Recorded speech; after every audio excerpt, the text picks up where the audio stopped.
twisting hard where the shadows lie. Grip the handle, feel the engines roar. Freedom ain't a dream, it's the open door.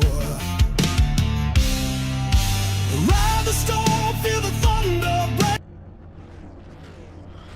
Ladies and gentlemen, good evening from Talladega Superspeedway. The Huey LeBoeuf Memorial 275 here for the DSR Electric Truck Series. You're going to see all of it, 4 wide, 3 wide, you name it. You can pretty much see it all live here tonight on the NASRA 360 Racing Network. Good evening, folks. I'm the redneck announcer, Jake Reeves. Wesley Outland has just joined us up here in the broadcast booth, and as always, the best damn producer in the business, the Australian Dean Biggles, on production. We got the grid lined up for you here tonight. Joey Stires going to be starting on the pole with the king right there in the picture. Tyler Justice will be starting to his outside of row number 1. Row 2, Shane Scott, Peyton Johnson making up that row 2 spot with Great Scott right there in row 2. Raul Alvis, the 54, rolling off from P5 with the Hillbilly Steve Barnett rolling off from P6 here tonight. Row 4, we'll find Jonathan Cofield, Munford, Alabama native. Be starting in P7 with Kerry Tribune starting in P8, outside of row number 4. Row 5, Matt Cherry, defending series champion with DSR Electric Truck Series, and the youngster, Cole Larson, starting on the outside of row number 5. What's going on, baby? Good evening to everybody. Talladega ready to roll on the closing of this Memorial Day weekend. Here it is now, row 6, Andrew Harris and Buzzy Mongold. Right there at row 6 in your top 12. Hunter Parsons, Stephen Gregory right there alongside. Row number 8 on the grid, Justin Lumpkin and Trace Miller. Row 9, top 18, will find Colton Hogan, Collie Miller right there. And your top 20. We'll find Brady LeBoeuf, a series champion of the past as well, but Chris Cinnamon in the number 3, the top 20. And right behind them in row 11, you got to find Josh Rodriguez in the 06, and his outside, Zach Hartwick, making up row 11. Row 12 is where you will find Lucas Lyons. 41, we'll see what he can do with Tyler Goodwin. Not sure who he's got on the hood of that bad boy yet, but I'm sure we'll see it before it's all said and done outside of row number 12. Peyton Hubbard and Adam Newton, the Bulldog, making up row 13. Row 14 is where you will find Brian Chew, the Holla Daddy. Watch out for him, damn good on these super speedways. And Jason Morales making up row 14, 27, 28. Top 30 is Kermit the Frog, Luke Smith, and Justin White making up the top 30. And by the way, we're still not done yet. Moving on to Cody Knott, the Bolts Poppers entry. Dylan Elnich right there on the outside, row number 16. Row 17 will find Jeffrey Johnson of the Cofield Motorsports entry, and Taylor Peacock, one-time a regular season points champion. He'll start at that 36th position. Craig Schroeder is ready, along with Keith Haney. He'll start 36. Row number 19, Nate Maurer, Aaron Von Rattle, and your top 40 on the grid. We'll find TJ Lee along with Asheboro, North Carolina's Shane Trotter. And we're not done yet. Adam Newberg, Raul Meza, the all-time starter of NASRA, row 21. And shotgun on the field, broadcaster, racer, Michael McKinnon. There's your lineup. Let's take a look at the analysis of details and information for tonight. It's your CRN race information. We're believing that this race will be 104 laps if it is the correct information. Stage 1 at lap number 50. Stage 2 will go all the way to lap 74, and we will stay to the green flag, and then they race for the finish. It looks to me, Jacob, if that is the correct synopsis of information, that they are trying to have the stage 1 be a lot longer than the last stage of the race. Yeah, Shades of what they did with the real series race at Talladega. Yeah, I mean, absolutely. That's exactly what it looks like. Kind of, get that first stage, kind of spread it out a little bit, and then make the final 2 stages pretty much lock and load and It's official. send it, I guess you could say. And that is official. That is exactly what the Huey LeBoeuf Memorial 275 will be. 275 miles, 104 laps. And of course, we're going all the way to lap 50 for stage 1. Caution will come out. Then we go another 24 laps in stage number 2, presented by the Glass Mechanic. And then the finish of the race. Look at the weather conditions. My goodness, it's a hot one. Track temp at 122.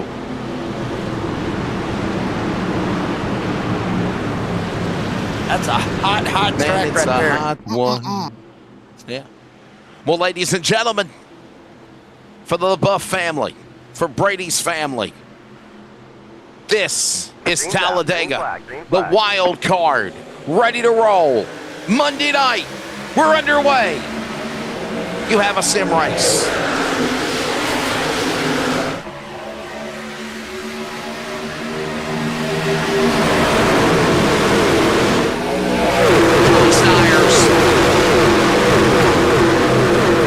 Will be the man to lead them on the opening go down into turn number 2. They're heading your way, Jacob, down the Alabama Gang Super Stretch. Welcome back, buddy. Yes, sir. Happy to be back, Joey Stires. And now look at this already, seeing a little bit of 3 wide. Either that or Tyler Justice just got kicked to the curb. Actually, he's blinking. Everybody trying to dive down to the inside. Justice starting to blink a little bit.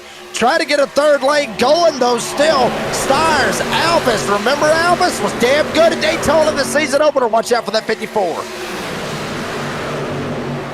By the way, if you're keeping up with the track, there has been 5 different winners in the first 5 races of the season in season number 7.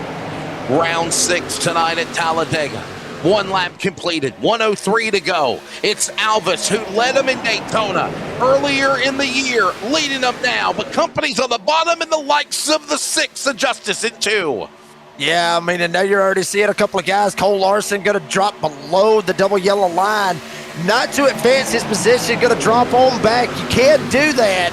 So no harm, no foul in Matt Larson. Maybe seeing something up there. Yeah, I see a hell of a storm brewing right up here at the front. You don't want to be a part of it. Peyton Johnson trying to get this outside lane, rocking and rolling. He's got the Spice Man right behind him. Keep an eye on that man, the Spice Man, Chris Cinnamon, former series champion as well. Knows how to get it done right now. Everybody working through the tri-oval. Remember, start-finish line all the way at the end of the pit road exit heading to turn 1. There's your current profile of the racetrack. 2.66 miles, 540 feet altitude. Pit road at 55 miles an hour. There's 33 degrees of banking, and they're using every part of the backstretch. Heading your way again, Jacob, out 2. Yeah, a lot of them dropping down below the apron, seeing something they do not like up here. Joey Stires, one of them dropping literally through the field. Look at them, 3 by 3 by 3. All of them right up behind the Spice Man of Chris Cinnamon. Peyton Johnson right there as well. Look at Brian Chew, the Holiday up 23 already. Cinnamon now down to the bottom of the racetrack. He'll hug the inside of that double yellow line. Will we try to go 3 wide behind him? We will if we can see that green, teal green truck get up there. Not yet. That's the 51, the Holiday. Brian Chew, he knows restrictor plates. Jacob calls him Holiday. I call him Mr. Restrictor Plate from Fort Myers, Florida. He tries to get that third lane going up against the safer barrier. Yeah, he's got to get some help lined up. He's got about 3 or 4 of them lined up behind him. And very, very good pushers right up behind him as well. Up front, Tyler Justice able to squirt back out ahead. Got the 54 of Alvis lined up right behind him. It's Cinnamon Johnson, all of them up here. Hillbilly Steve Barnett trying to slide up here and make this outside lane work with Brad Chew right behind him.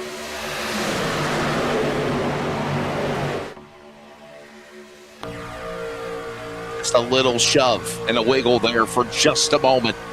Or as I always say, a little wiggle and a jiggle and a giggle and a bubble.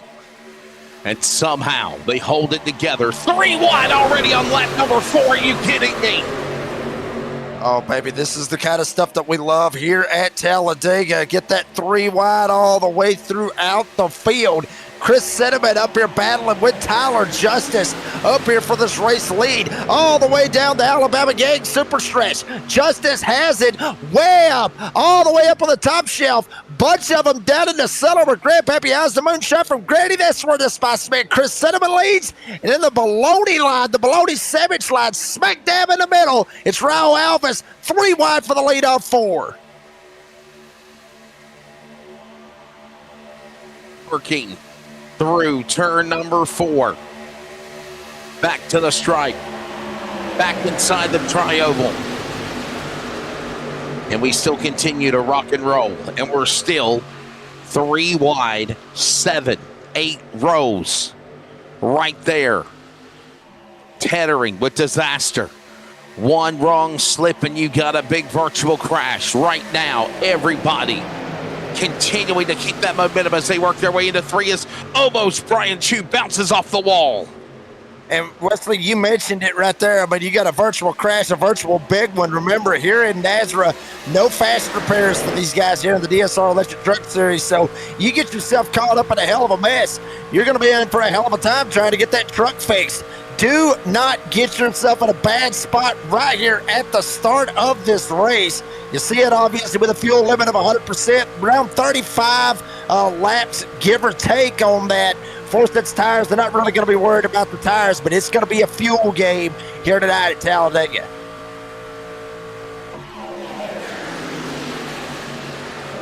Top 5 for the moment. The Spice Man, Chris Cinnamon, leading the way. Johnson second, Cofield, Harris, Justice, top 5, just getting going here in Talladega. You're listening to the CRN Community Radio Network. We now pause for station identification.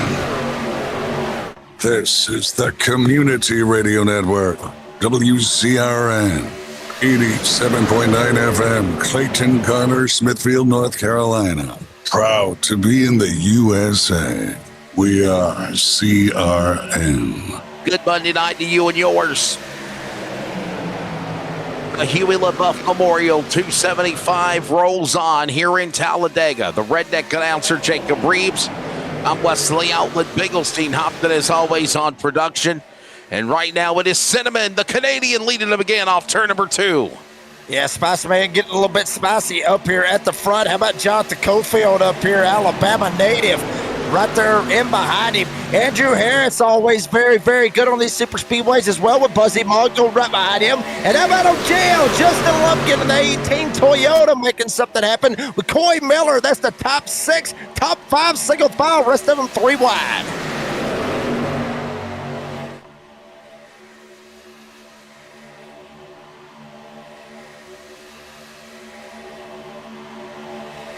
Coming through the tri-oval.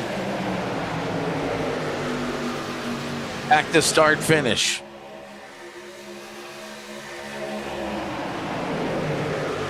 Look at Cofield now. He'll make a run for the lead. Nothing there. On the bottom, up top. Keeping on that 3rd lane. They were 3 wide for a minute. Now they start to get a little unorganized, Jacob, heading to 3. Yeah, everybody kind of maybe seeing something that they don't like. We already saw a bunch of them, Cole Larson, Joey Stiers, drop it down to the bottom of the racetrack and just go ahead and ease back and see something up here that they didn't like, don't want to be a part of it. Right now, Spice Man, he leads it. Cofield second, Harris, Buzzy Mongo, Justin Lumpkin up here. The top 5, they are a single file. But for the moment, here comes that middle lane rocking and rolling. Tyler Justice trying to get on up here.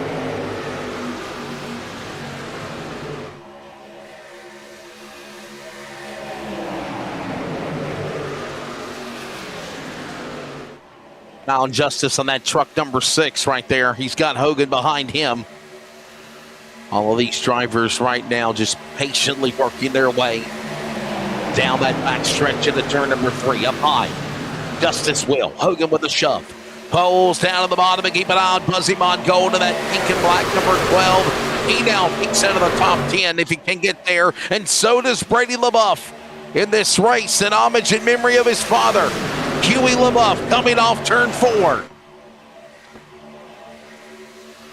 Watch out for Colton Hogan up here, already up 15 spots from where he started. Remember, Colton Hogan won at Daytona, not this season, but the season before in season 6. So Hogan pretty damn good on these super speedways as well. Look at the traffic right here in front of LeBoeuf. Just so much going on, having to get out of the gas. 52 right there, smack dab in front of him, just kind of jacked that whole deal up. That was Trace Miller in the 52. Just, I mean, so much movement going on. You honestly, Wesley, you got to have one foot on the gas pedal, believe it or not, also one on the brake pedal, just in case stuff is happening, like a lot of it happening up there on that top side. Got real iffy with Hillbilly almost losing it going into 3. Like you were trying to do a little Sammy Hagar there, Jacob. Mm-hmm. 1 foot on the brake and 1 on the gas. Yeah. I can't drive 55. I can drive 200. That's what Hogan says. He goes to the lead of the number 5.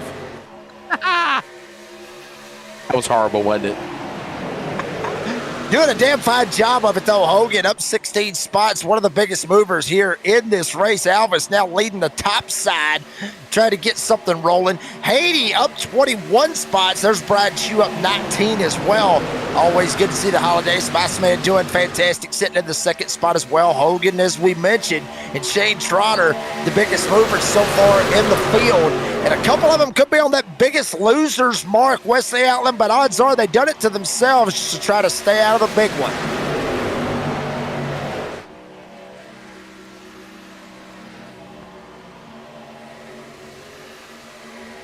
A big one yet, yeah. A big one yet. By the way, thoughts and prayers with those IndyCar drivers, Roman Grosjean, Alexander Rossi, and Pato O'Ward. Some top key drivers in what had been a very pretty clean week of IndyCar 500, Indy 500 practice leading up to qualification yesterday for that 110th run into the greatest spectacle in racing, and then their final practice session before Carb Day Friday. And then, bam, there's a crash. Plagued again by weather as well. Nonetheless, here comes Barnett. How about it for the Hillbilly? Barnett now. He says he's going to win one before the year's over with. That 42's in the lead. And what a place to do it, honestly, Wesley Outland. I mean, you think about it. Talladega, the Redneck Party, get the Hillbilly up at the front. What it would mean, honestly, for Steve Barnett to get the win here tonight at Talladega, the Hillbilly capital of the United States of America, to make something happen. But he's got Cofield, another redneck, smack dab in the middle of it as well. Brad Chew smack dab in the middle as well. Kerry Tribune, Hogan, Johnson. I mean, he's got a whole list of guys all surrounding him. Going into turn number 3. Cofield, big shot, huge shot. Chew says, he almost gets tagged. He gets tagged. He saves it on the bottom. Good God almighty, what a save by the Holiday. Unbelievable. Brian Chew avoiding disaster not only for himself, but all of the other competition around him. Even after bouncing off the 7 of Gary Tribune, they stay in forward momentum. And now it's a 3-horse battle for the lead. Brady LeBoeuf was working something on the top side. It doesn't work. There goes now Joe Cofield, former series champion of season 6 to the lead, 5 to the lead. Oh, baby, this is going to get good. Joe Co up at the front with Lions right behind him, Double L. Teammates, obviously, over with Bandits Motorsports, rocking and rolling. But watch out, here comes Tyler Justice down on the inside, trying to make something happen. How about Josh Rodriguez up 18 spots, getting his nose up in the middle of this?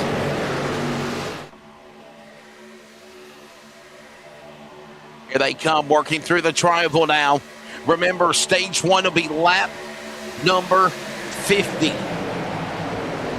50 laps. Remember, stage 1, lap 50. They're kind of mimicking what they did in the real NASCAR Cup Series race at Talladega. The stage 1, the longest distance. Look at this now. Rodriguez going to the lead. Cofield alongside. He's in the middle. Oh, baby, just got to hold on what he can. Craig Schroeder getting an EOL penalty right here under green. Johnson gets a little bit sideways down on the bottom side, trying to make it happen.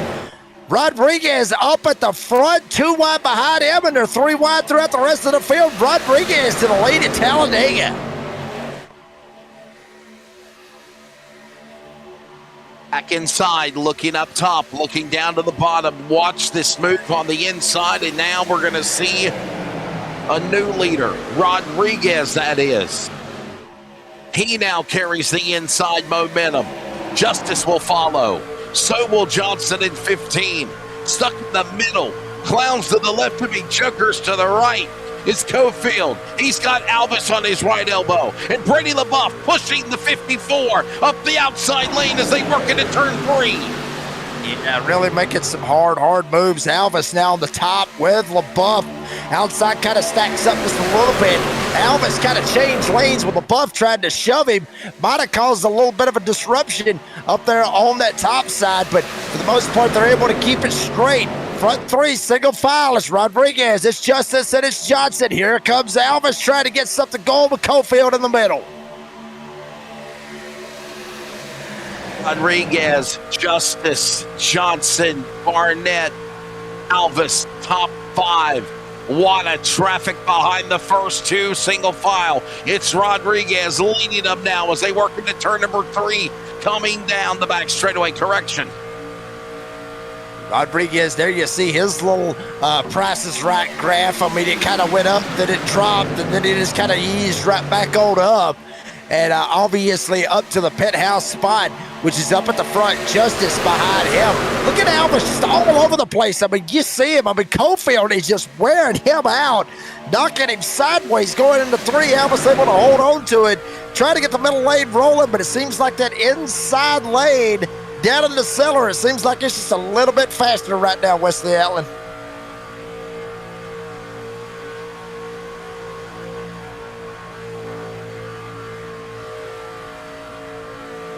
Watching them.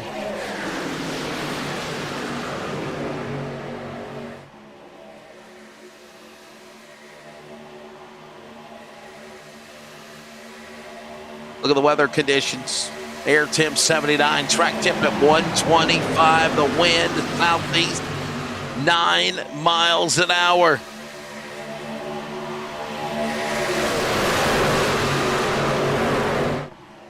And Wesley, you saw it right there. I mean, the track temp actually starting to climb a little bit. It started out at 122 when we dropped the green flag, already up to 125. That's going to play a big factor for the handling here in these guys, with these guys driving these DSR electric trucks. One other thing about it, we saw it a second ago with the fuel of what they were showing, what Dean was showing us, obviously, here on the NASRA 360 Racing Network about the fuel. Granted, they can make it to 35, 38, maybe even 40, depending on how much they're lifting going into the draft. But do not be surprised to see some of these guys go about, say, 25, maybe 30. Just go ahead and maybe split it right down the middle, go a little bit longer than what, from the halfway point. But you're going to see a lot of guys try to match up with teammates, with alliances. Right here in this first stage, everybody try to get lined up because you don't want to go down pit road without a drafting partner. Coming in on 30 laps to go now in the opening stage. Remember, this is the longest stage of the race, 50 laps. We're going to go side by side because we've got partners we got to thank commercials-wise. So we're going to stay here with you at the action, but you're going to see a couple of commercials, or we might not. Almost had trouble. The truck scraping off the wall. And there's the caution. Spinning, Kerry Tribune, bottom of the racetrack. Damn, cue up the commercial aspect of it, Wesley Allen. Perfect timing. But Kerry Tribune absolutely hates it. He's the one that ends up going around, losing all kinds of track position.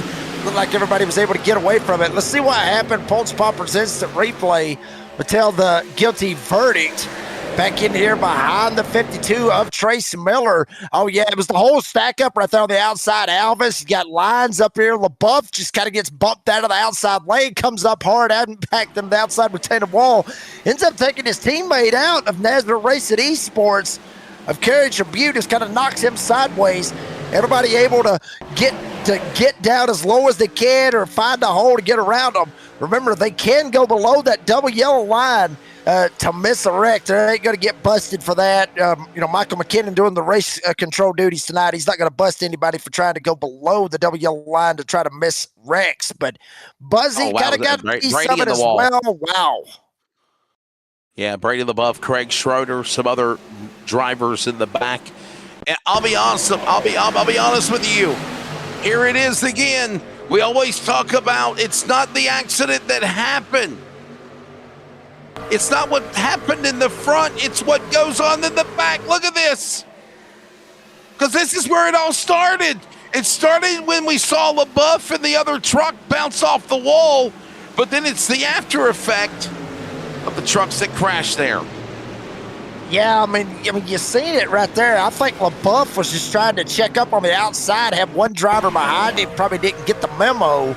Right in behind him, we'll see that driver up here on this top shelf right here in just a second when he shoots up through here right to the outside of Kerry Tribute. He's the one that kind of stacked it up. You see him, the whole outside lane stacks up, ends up getting into LeBoeuf, sends him down the hill.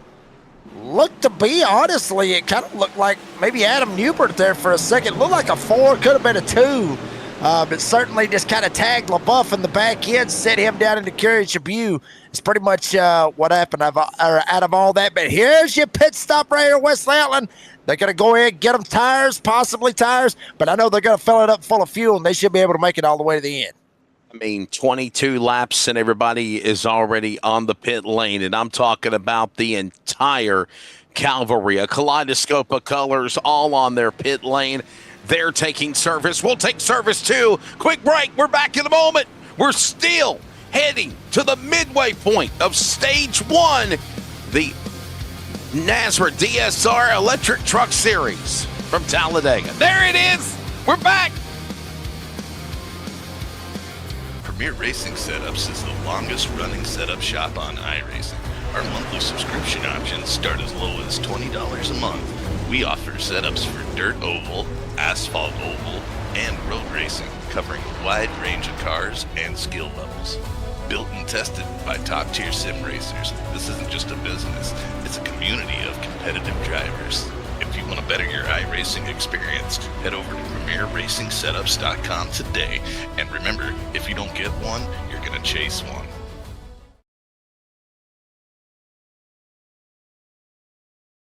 Are you ready? For Murph's Magical Creations. Home to custom laser engraving and gifts. This veteran-owned and operated company engraves for all occasions. If you want one of Murph's Magical Creations, call the number on your screen or commission through either Instagram or via email. Murph's Magical Creations, made with love for you.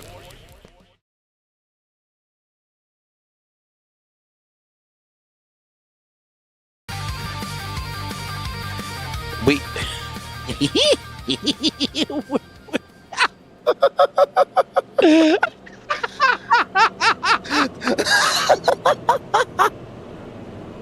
It is on the radio. I need my beeper. Where's my beep?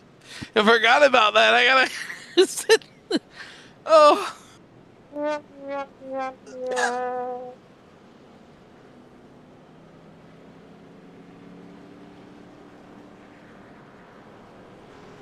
We welcome you back, everybody. Jacob Reeves, Wesley Outland, and everybody. I'm just gonna be honest with you. I'm in the heat. I have no air conditioner at the house right now. So Jacob and Dean understand my pain. Yeah, he's bad deal. I mean, I hate it for you on that West Outlet. Real quick, Dean, if we could, let's get a shot of the 41 of Lucas Lyons real quick, if we can, and kind of get a look at his paint scheme, because he just sent me a message, wanted us to find his paint scheme, P14. If anybody has watched Talladega Nights, Yes. apparently this right here is supposed to be somewhat of a recreation of the Laughing Clown malt liquor car. Obviously, he's got his sponsors on it, and he ain't got a clown on the damn hood of it. But that's what the this car is looked supposed like. to be, yeah. The wrap To a job certain of the extent. car. Yeah. Yeah. Yeah, we just made Art the Clown on there, you know. Yeah. Little Terrifier. Put a, you know, he's still going to put a bottle of malt liquor on there. I mean, that still wouldn't have hurt. I don't think anybody would have said anything. I wouldn't have. I'd been all for it. Did that just say on the back of the tailgate, shake and bake bitches? Is that what it said? Is that what it said? Shake Is that and what bake. it says? No, it is not. My apologies. Not shake Yes, and bake us probably. probably. Oh, I'm sorry. I thought it said the other word. I did it again. All right, everybody. We're getting ready to come back for green. Race recap so far about the midway point of stage one. One caution for 3 laps, and it happened just a moment ago after an accident with Kerry Tribune and some others. All right. Justice ready to bring the field on the inside with Rodriguez up top. Barnett, Cofield. As they work into turn number 3 and 4, here they come. Back inside the United Rentals restart zone, and we are back underway here at Talladega. Still plenty of racing left in stage 1.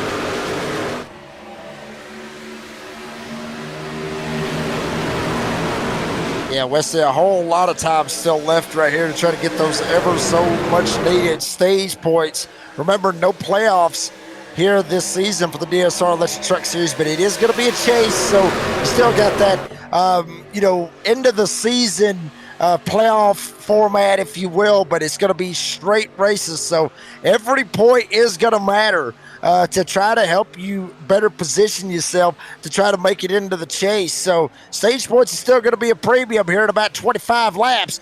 Justice on the bottom, Rodriguez up top, Hillbilly, and Jonathan Cofield right behind him. Rodriguez up top, down low, Justice. And Barnett, Hogan. How about these names of drivers, Jacob, that are normally in the back or don't do well? This season has just been flawless for them, right? Way to go. Yeah, I mean, that's absolutely fantastic. I mean, that's what they got to have. You got to, be able to make that happen. As you see Cofield working his way around the outside with help from Hogan, trying to get up here to the front. Justice down here on the bottom side, starting to lose that lost ground. Rodriguez right in front of him. But Cofield, Alabama native, War Eagle, taking it all the way to the front off turn 4. War Eagle, baby. Let's get it going. And look at now Cofield with a push from Hogan. Down to the inside. Rodriguez up top. The 45. Here comes the defending reigning series champion, Matt Cherry. Clear a path. He's coming up the middle. By the way, he's right in the middle of some Ram sandwiches, if you will. That Toyota is.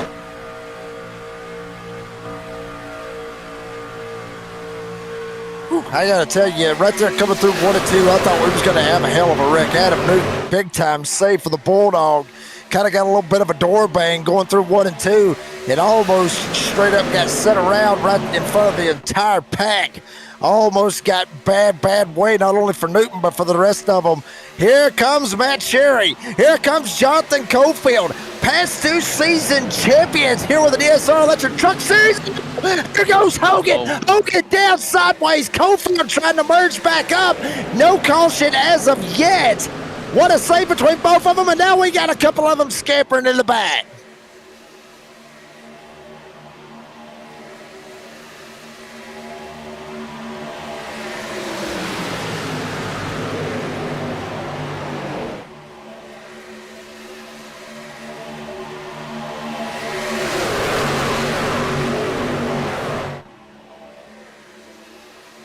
Ooh, boy, Dylan Ellen is actually going to get a meatball flag, so something happened to him. There you see him down on the bottom of the racetrack in a bad way for him. He's going to park it down on the bottom of the racetrack. May end up bringing out a caution, but we'll check it out Pulse Poppers instant replay. What in the hell does he have on the hood of his truck? That looks like a gremlin. Yeah, that looks like the gremlins. Or is that a donkey with a chain around his mouth? Oh, he couldn't save it. Bam! Woo! Hogan would have saved it. Yeah. Drive.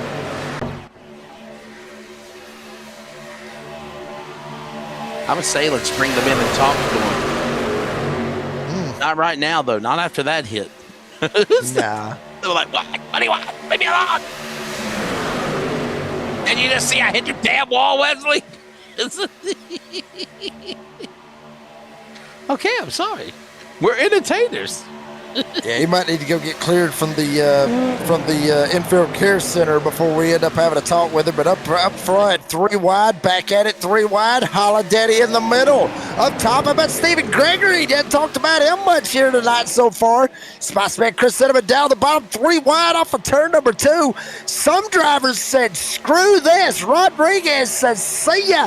I'm dropping anchor. I'm going to the back.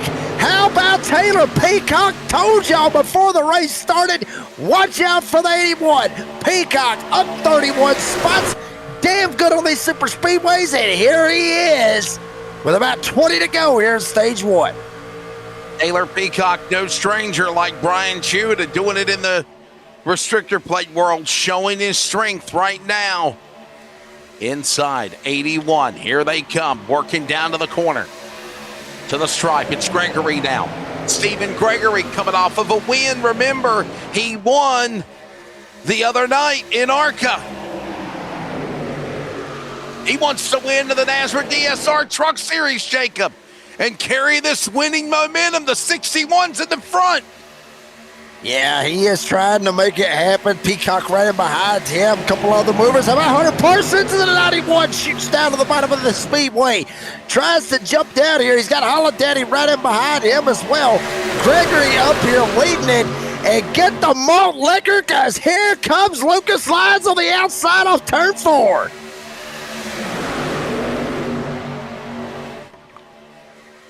$73 laps to go, working now, 31 completed when they come to the line.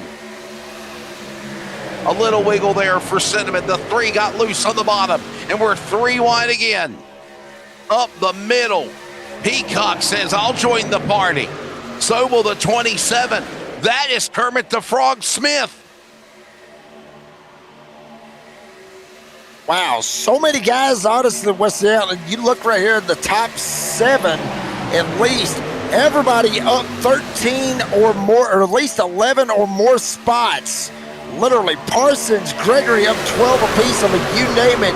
There you saw your lap leaders. Peacock, the hardest charger of all of them, up 29 up here inside the top 5. You got Brian Chew there as well with Luke Smith, Adam Newton up into this mix as well. Big movers up here at the front. Want some stage points here in stage 1.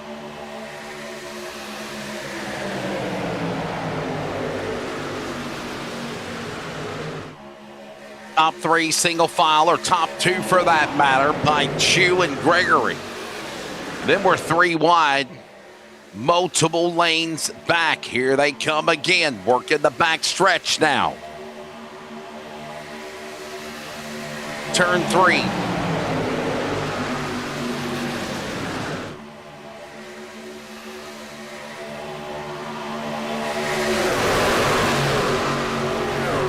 Here we go, back up here at the front. Gregory, big shot. He'll take Peacock. Shove him all the way to the front. Lyons still trying to get that outside lane rolling with Holiday stuck in the middle.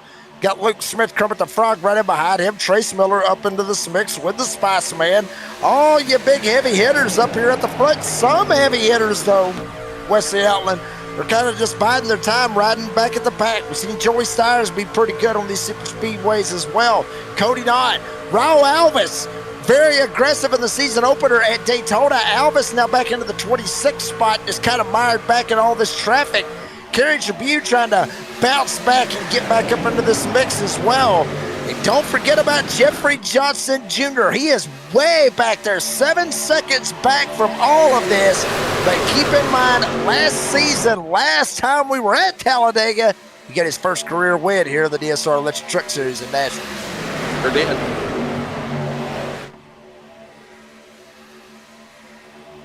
And then you think of a guy like Stephen Gregory, who is coming off of a win from Iowa Wednesday night. 70 to go. 70 laps remaining. Top 10 right now, everybody. Finds Taylor Peacock in the lead. He's in a Chevrolet. 4 Toyotas in the top 5, including Parsons, Gregory, Newton. Now a change as Cherry has started to free fall. Chris Cinnamon in the top 5 and 4th. Adam Newton, Brian Chew back Cherry, Luke Smith, Lucas Lyon, Steve Barnett, they're in Rams. And they are flip-flopping, slicing, dicing for those positions as they work their way through turn number 4, coming back down to the line. Stephen Gregory now in the middle lane. Watch the bottom. Double yellow line. Peacock's there, and he's got friends pushing. Yeah, he's got a hell of a lot of friends. He's got Hunter Parsons. He's got Brian Chew. He's got Matt Cherry lined up behind him. Hillbilly Steve Barnett back there in that mix as well. So he's got a lot of friends down there on that inside lane that can help out Mr. Peacock. Slide him on up to the front. But Gregory leads. They're 3 by 3 by 3 by 3 by 3. All of them behind him off of turn 2. Start to scatter out. Gregory goes from the bottom, jumps up to the middle. Here comes Lyons, not able to jump up to the outside lane. Now you can get that malt liquor ready, son. Lyons on the outside trying to go for the lead. Shake and bake, and they're shaking and baking in the back. We got them almost wrecking. They are wrecking. We got trouble. Goodwin's crashing. So is Lucas Lyon. Some others are on the binders. Trying to spin it. Lyons, Cole Larson as well in the Mountain Dew truck and more. A multi-truck accident. Johnson involved. TJ Lee. Yellow flag out. Lap 36. A multi-truck accident. Technically the big one so far tonight. It just happened going into turn 4. Yeah, I mean, you see it right there with Goodwin. Newbert in the 4 getting sent sideways. Then Schroeder gets sent. There goes Kerry Tribute. Goodwin comes up. Big hard impact. Ends up taking Larson out as well. Joey Steyer's just trying to miss all the melee. He gets collected in it as well. TJ Lee in the 10. You name it, but it all really started. We saw it right there a little bit with Adam Newbert in the 4. That's about where it all started. Not sure if he got sent. I would say he got sent. I'd say he didn't get loose going into 3. It looked like he just straight up got sent, got tagged, something happened. Watch it again. Newbert, the red 4 right in the middle. Yeah, he kind of slides up a little bit, and Raul Alvis in the 54 just sends it, sees a hole, sends Newbert up the hill. It stacked everybody up behind him. Johnson trying to save it, and it was chaos from there on back.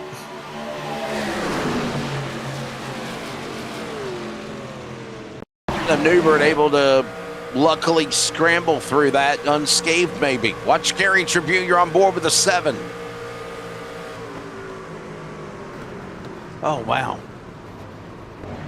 So I will say this. Adam Newbert did bounce off the safer barrier coming off of turn number 3, out of 3 and 4 in the apex. He did bounce off the wall, but he was able to keep going. Watch the 4. Okay, this is actually Cody Knott. Well, I mean, you look up ahead and see the 4 bounce off the wall right there up top. Oh, yeah. And this is Cody Knott. The bad lucking continues for the Madera, California driver. Wow. Larson basically looked like he was There's Newbert. There's Newbert. Boy, you want to talk about wicked loose. What a shot for Larson in the wrong direction. The 13 a good one. He got bicycled into the back. People don't know what that expression means. It means he got 2 wheels in the air. Watch this again. Ooh, bam. Right there. Woo. Joey Steyer's nowhere to go. The pole man gets collected. Other drivers. Is that our buddy Michael McKinnon? No, that's TJ Lee. 2 shots, 1 to the front nose. Wow. Oh, man. And Wesley, what struck me as odd is we're riding on board with Peyton Johnson. Therefore, I mean, he's able to kind of save it somehow, some way, able to lock it down and try to get it right. And look at this white and green truck that's fixing to blow by right here. That is Jonathan Cofield, and the 58 was kind of in the middle of it. He didn't really get any damage from what I saw, but that is one of those factors. Damn, we almost had a little. Damn, I almost getting a little bit of a kind of a match right there on the bottom. But with Jonathan Cofield back here, I mean, that is the super speedway aspect of it. We saw him up there leading the race at one point, and they get shuffled all the way to the back. And here he is. He actually was the one that actually got into Kerry Tribune and sends him sideways. But looks like he's able to miss the wreck. But that is how quick things can change on these super speedways, West Allen. That's why I love these places, because you can be up at the front 1 minute, I mean, literally hauling the mail, leading the laps, and then out of nowhere you can get hung out to dry, set to the back, and it's pretty much game over for you.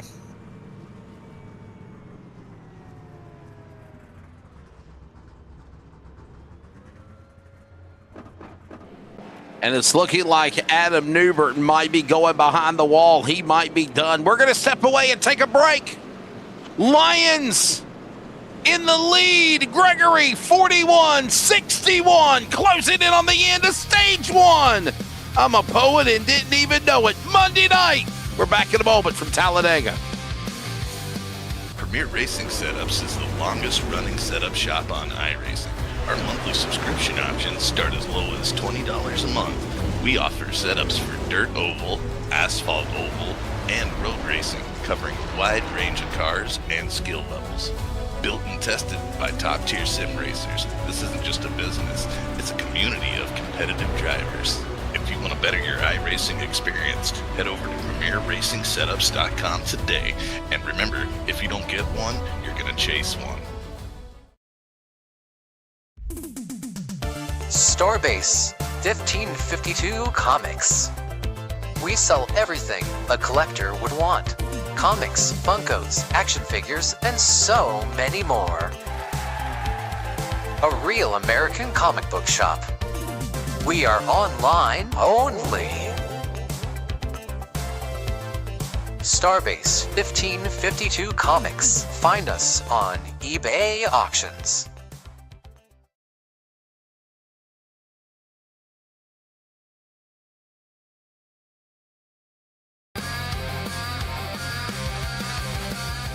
Oh, boy, they're sweating it out like I am here with no AC. Welcome back to Talladega. Your situation is just about as bad as the Atlanta Braves was a while ago, but they just got the hell beat out of them 12-0. So, I mean, that's believe it. Come on, Braves. Come on, man. Who do they play? The Marlins.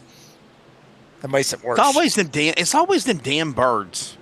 It's always them damn fish, the Florida Marlins, man. Green flag, green flag. Yeah, screw them.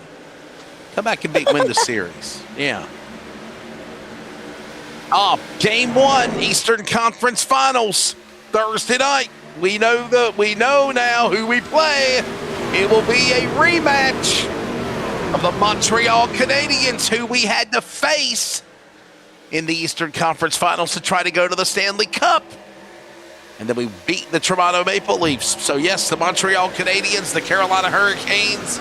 I love it. I still believe, Jacob, it's going to be Carolina and Colorado for the Stanley Cup Finals, man. We love hockey. We love racing. And we're back to green.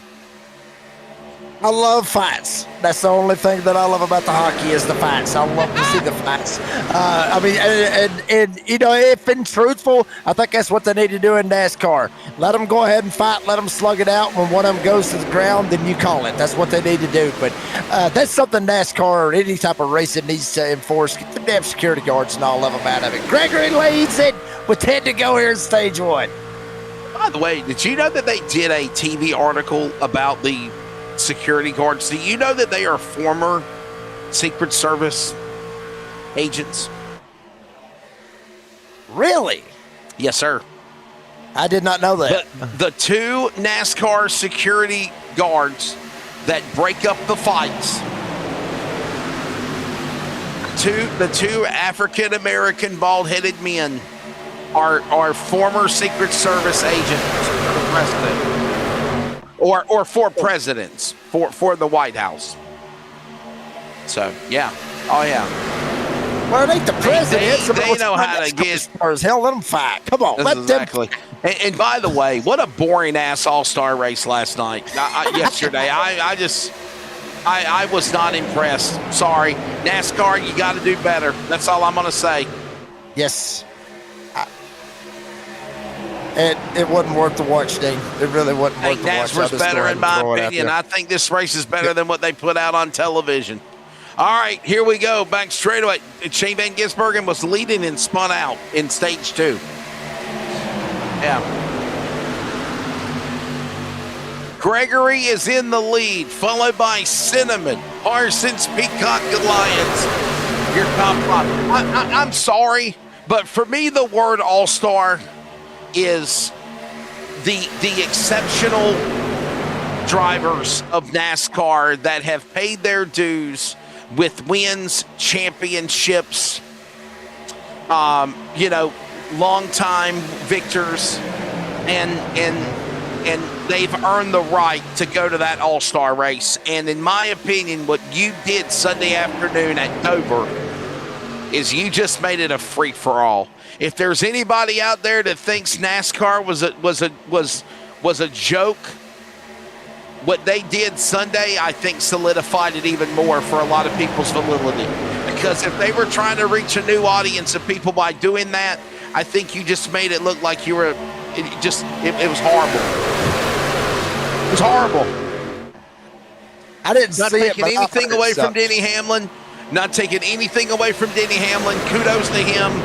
But it was horrible, man. It really was. It was. It was a bad theater of speed. And the sad reality is, Jacob, I like the Monster Mile. I like Dover. But what they did yesterday was not it was not entertaining. Here they come. 7 laps to go here in stage number 1 at Talladega. Parsons in the lead. Now, if you want to say Talladega was an interesting race, the way that they changed the stages, made stage 1 longer than the other stages, like what we're doing, mimicking what they real guys do, Jacob. We're seeing NASRA do it now, and I thought that was creative. It made a very interesting race. Here comes now Trotter down to the inside. Yes, Dane Trotter trying to get his name called here tonight at Talladega, coming this time with 6 laps to go. Trying to make it a little bit interesting, but up front it is Hunter Parsons. Trotter right there into that mix. Aaron Van Ryder, Peyton Johnson, Raul Alvis, remember him? Had a little bit of a iffy moment a while ago, with Adam Newbert, kind of caused the big one. Here's Alvis up here as well. And something kind of old school that we're seeing right here, West Outland. Everybody migrating to the top side. We saw it a while ago, a lot of them jumping to the bottom side. But a lot of these guys trying to ease up the top side. A couple of them now, Shane Scott going to dive down to the inside and try to make something happen as well, try to pull a lane up. But, I mean, we'll see what happens. As here comes Shane Trotter to the inside, going for the lead.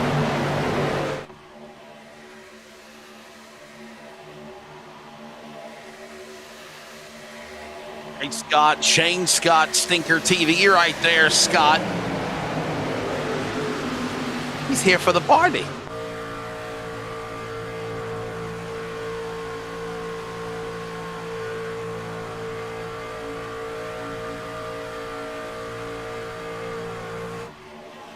Shane Trotter in the lead now. What a drive for the man from Asheboro, North Carolina.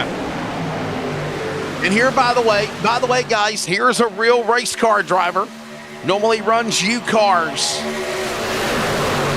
at Caraway Speedway in the past. And here's an interesting note right here as well, West Outlet. Shane Scott, you're probably looking and you're like, Shane Scott, he's running second. Where the hell's he at on the leaderboard? He is 41st, 11 laps down. He is up here trying to help As we got a wreck back in the back. Caution out, Surfro. Caution. Here's another big one. Oh, big trouble. Raul Alvis caught up in it. Chris Cinnamon. Luke Smith did get a piece of it. Peyton Hubbard as well. Caution. Peyton Hubbard up against the wall. Luke Smith. Caution out. Lap 47. Andrew Harris might have got a glancing blow. Caution out as we are approaching the end of stage number 1. Remember, lap 50 is the first stage. Are they going to be able to complete it? Or is this caution going to solidify it here? Here we go. Here's a replay. See what happened right here. I mean, you already see a little bit of movement right there in the middle, around the Andrew Harris area. Let's see kind of what happened. Was there a stack up at the front? Damn, yeah, it was way up here at the front. Maybe around the Peyton Hubbard machine in the 31 possibly. But yeah, I mean, certainly there was something going on. Spice-Man Chris Cinnamon, you see him getting involved as well. Wow. Big impacts going on. Watch it again. We'll get an idea. There's Jeffrey Johnson. There's Peyton Hubbard. Hubbard already getting run over. Going through the trial. We'll try to get it straightened out. What happens? Peyton Johnson, he kind of gets a bad bump draft. Alvis ends up slamming into him. Gets into Gregory. And after that, it is a, by God, free-for-all. Just try to miss it. Just try to save your race. Hubbard gets involved. Hubbard won last week at Watkins Glen. But obviously the back-to-back is not going to work out for him here tonight. I mean, just chaos happening right here, Wesley. Yeah, another look at it again.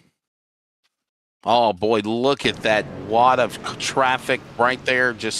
And how about Stephen Gregory? Nowhere to go for him. Neither was Alvis there, the 54. So there's a whole lot of other trucks involved, and you can see it going again down into turn 1. Watch it coming off the corner, or entering the corner, I meant to say. Oh, wow.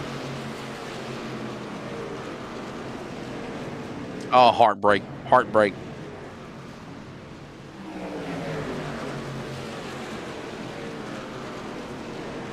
Well, Wesley, you think about it, I mean, we're right here at the end of stage 1.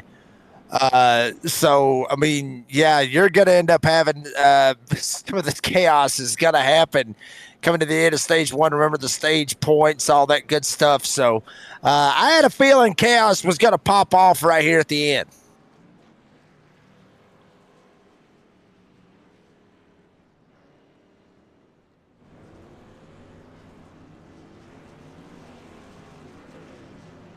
Jason Morales, a little Cheech and Chong riding with him, smoke coming from his truck.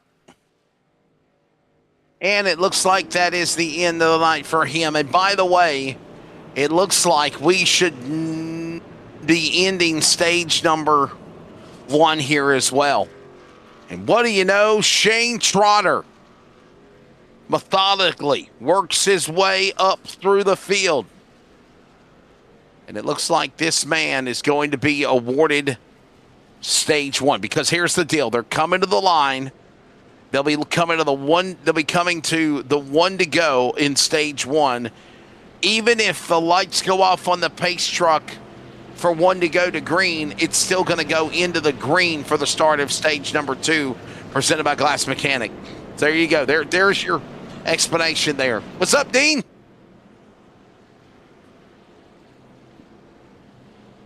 Yeah.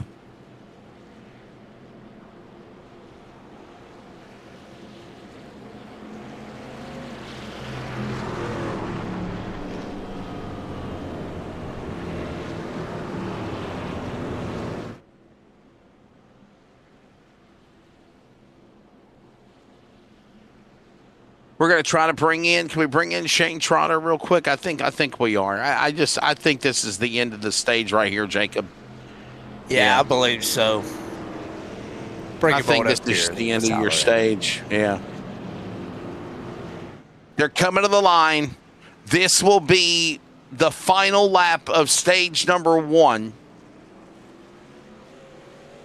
So pretty much it's going to be Shane Trotter taking the stage.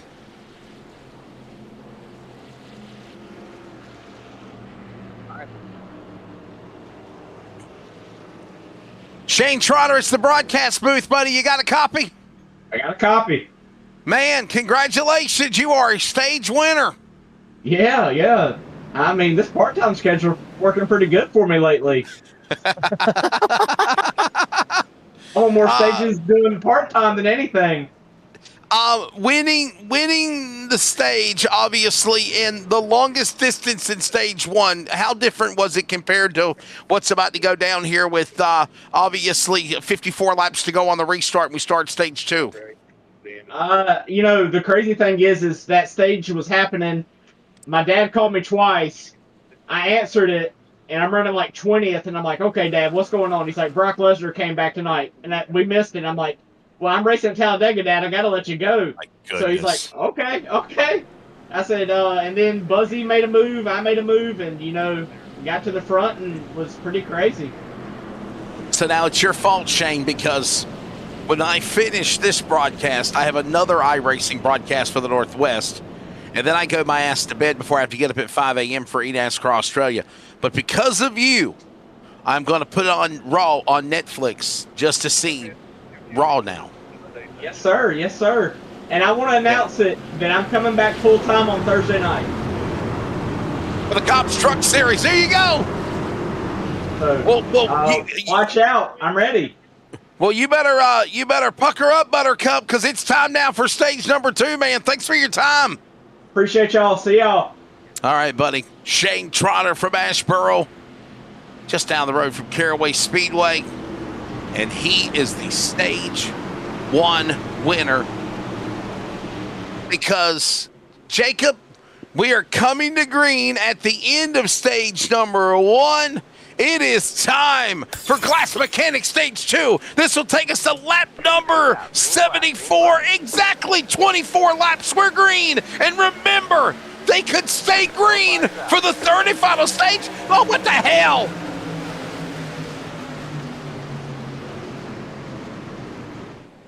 I guess they wanted the yeah, are you serious? Are you kidding me, Jacob? Are you serious? It's got me on that one. What?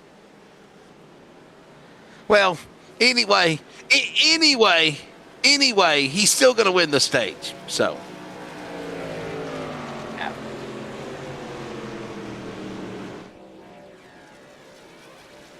Oh, Michael McKinnon is doing race control. Where's TJ Moore? Oh, wow. I have no idea. Oh, well. Anyhow, Trotter's won the stage. Hey, look, this is what's coming up. Memorial Day Monday, next Monday night. By God Almighty, it's Bristol, baby. Jacob, that's going to be a badass race. Ha! Boy, I'll tell you what, hopefully, we have had some great races at Bristol in the past, West Seattle. We've had some fantastic races at Bristol in the past. And hopefully we'll be able to get one of those on Memorial Day Monday. Hopefully it'll be a good one, and hopefully everybody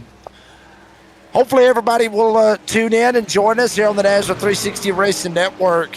It will be a good one. It will be good. It will be short track racing on a Monday night at Bristol. So tune in, and if you haven't yet, make sure you like and subscribe because it's going to be a good one. We can set something up for it to be special, Dean and Jacob, because it is on a Monday night and it is on Memorial Day. Maybe we could come on the air a couple of minutes early, maybe have like a little ceremony, maybe play a little script about our men and women, maybe play the national anthem, one that's not going to get us kicked off YouTube, and then maybe play taps. Like do a special, you know what I'm saying? Like a special military salute. For Memorial Day. So I'm going to see if we can try to put all that stuff together, me and Dean and Jacob, but I think that'll be really cool to do something like that. The Bristol salute to our military with the memorial. Never forget 275 or something like that. So, and remember, obviously, when you are celebrating Memorial Day this upcoming, acknowledge if you see a troop, man or woman, tell them thank you for their service. And fallen members of our military, men or women in all of the branches of military to protect and serve, they stand at the ready. I know, you might have your differences of opinion of the leaders of our country or our government or the people that are running it. But for friends of me that I've known for a long time that are in the military, my brother was in the military. He was in the Navy. There is that freedom isn't free, Jacob, right? And we appreciate them being able to do what they do to allow us to do what we do, to have our freedoms, to enjoy what we do, like getting on iRacing, being with our family, our friends, our loved ones. So when you're at the barbecues or the picnics or watching the greatest day in motorsports, which is the Formula One Grand Prix of Monaco, the Indianapolis 500-mile race, and then, of course, the Coca-Cola 600 on Sunday, and whatever else you're doing, remember our military, and we're going to try to put something special together for the military on Monday. I'm going to make it a point to make sure we get all this stuff and make it happen, Jacob. I think it would be cool to do that. Yeah, I mean, absolutely. I ditto exactly what you said, Wesley Outland, because nothing is free. Freedom is not free. Somebody had to sacrifice for that. Nothing is free. My dad always told me that nothing is ever going to be free. Something's got to be paid for that, and. Obviously, Memorial Day, a lot of people does look at it as, it's just a day off from work, or, it's a day to cook out, and, it's a weekend to cook out, go to the lake and all that other stuff. No, I mean, it's not about that. It is a time, for remembrance. It is a time, to spend with loved ones, but the main reason is, to remember, the men and women, who fought and died for this country, and, made the United States of America what it is. So, it's a great holiday, but at the same time, it's a remembrance holiday, to say the least. And I say that as a great holiday as it is a remembrance holiday for those men and women. Hey, by the way, you know what is free? The next two teams to sign up for the Daytona 6 hours in LMP2 in observance and acknowledge of Memorial Day. Mr. Joshua Suss is letting you race for free. That is a $40 entry per team. Two teams are going to be able to race free to run in LMP2. Hit the QR code. Let Joshua, you want to sign up. The clock is ticking. 6 hours of Daytona for NASRA. Sunday afternoon, May 31st, 1 p.m. Eastern. Join myself, Emmett Crow, and Dean Hopton for fun time at the virtual World Center of Racing. It's going to be fun, Jacob. Yeah, I mean, it's going to be fun. I'll obviously be tuning in a little bit on it to kind of check out what's going on and everything else on it. And it should be a pretty good one. I mean, you got 6 hours, your road course race in Daytona, a lot of money, to be paid out as well. So that's going to be something, everybody wants to go ahead and mark on their calendar. Obviously, there you see, when everything's going to start and the date on it. So, if you ain't got nothing going on that day, make sure you mark your calendars. If you do got something going on, screw it. Put it on your phone. You don't want to miss it. Back underway in the Huey LeBoeuf Memorial 275. Already past halfway. We're in the second half of this race. Glass Mechanic, stage number 2. We'll be right back, everybody, if you're listening on the radio. You're listening to the CRN Community Radio Network. We now pause for station identification.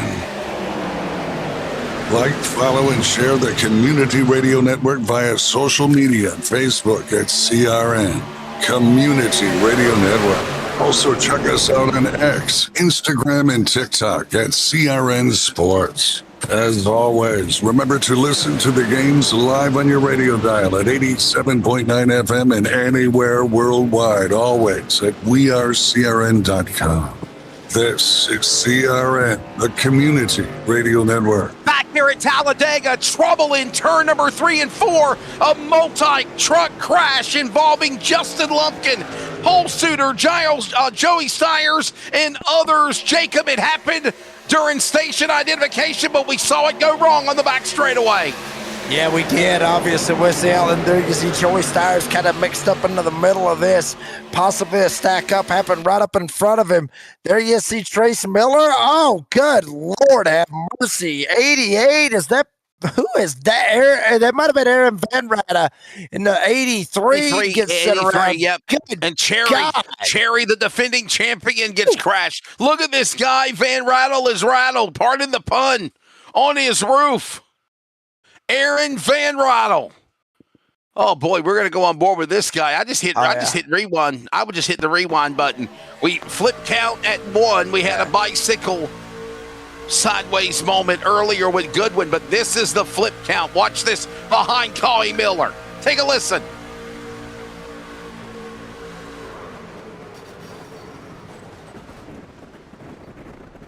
I mean, did it look like he lost it on his own? I mean, I can't tell from the onboard, but I mean, it just seemed like he just lost it, Jacob. This will tell the tale. Possibly. Yeah, I mean, he got Cherry up right there in the middle. There's Matt Cherry right in behind him. Might have tagged him and got him set around. I will say this, that riding on board right there, that's one of those hide your kids, hide your wives, and hide your ex-wives if they're watching with you. That is a hellacious ride, obviously, that Aaron Van Ryder just took right there. But I think everybody just kind of got stacked up. Jerry wasn't able to get out of the gas and ended up just running him over and sends him for a ride, and he ends up sliding across the 33 degrees of banking in turn 3 and 4 here at Talladega on his lid.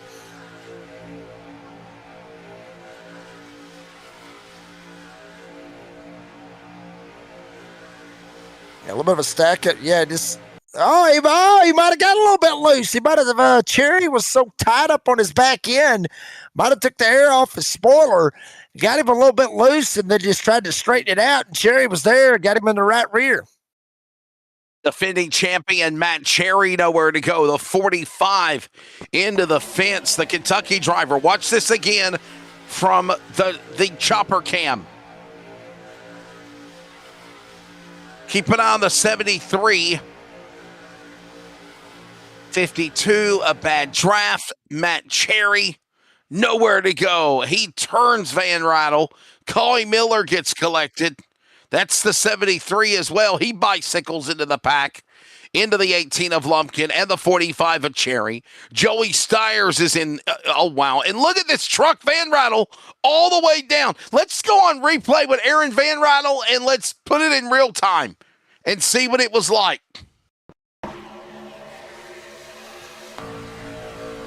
I got you. Just in slow motion. Or not slow motion. In real time. Yeah, right here. Just stay with it. There is the move. Take a listen.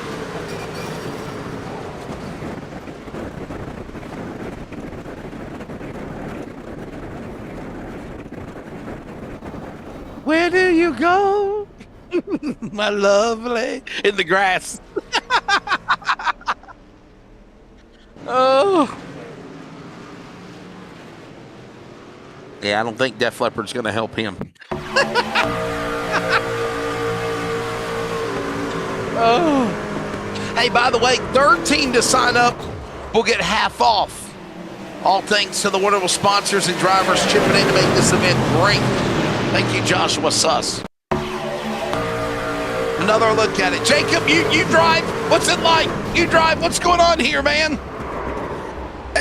Honestly, Wesley, that is one of those moments where you just close your eyes and you pray. That, and as hard as some of those hits are, you're basically just trying to make sure that you've got your beer in the right spot and it's not going to come out of the cup holder. That's when you end up running into that. Obviously, you don't want to have spilled beer or spilled whiskey on the carpet, and obviously your wife gets mad at you. That's a completely different story. that right there is literally just hold your breath, close your eyes, and just hope like hell you're not in it. But a bunch of drivers did get in it, and it's honestly it might have threw this race over on its lid a little bit, Wesley. Threw it off its axis, if you will, right? Yeah. Gotta reset it. Yeah, let's bring in Joey, Jacob. Bring in Joey. Bring in Joey. Let's grab Joey. Joey, how do you feel? Tell us how you feel. What's going through your mind? You crash. You go upside down. What do you think? Why are you angry? Why are you angry, Joey? Man, I tell you what, I think that's the second wreck I've been in this race. These guys are animals tonight. I don't know what the deal is, or somebody stepped on somebody's toes. These guys are just going for it here early, and we're just past halfway. So I guess we'll see what we have left of a truck the rest of the race. I know I still got about a minute and a half left of damage, so we'll just go from there and try to avoid the next one. No, baby's upstairs. Had her on my lap last week. I didn't have my camera going, but I had to pull off. I was like 9 laps down on the road course. But yeah, at one point during the race, I had her in my lap, so she was grabbing the wheel. It wasn't fun to drive a road course with a baby in your lap by any means. Oh, I gotta ask you this question, Joey. You know what? We'll let you go. Get back to work. Sorry. Go get him. Thanks, guys. Appreciate it. Good luck up there. There you go. Fighting alumni of Illinois alumni. There you go. Green flag. Back in the way, green flag. By the way, we are now 8 of 24. A breed of cautions has birthed its presence in stage 2, it seems. Joey Steyer's a black flag. That might be clear. By the way, what a way to own it. Michael McKinnon Jacob says, and I quote, I want to clarify the yellow at the beginning of lap 51 is an auto-programmed caution to throw. And I missed it. I missed the delete button. Totally on race control. He says it's on him. He owns it. And we go right back to where we picked up and go back to racing.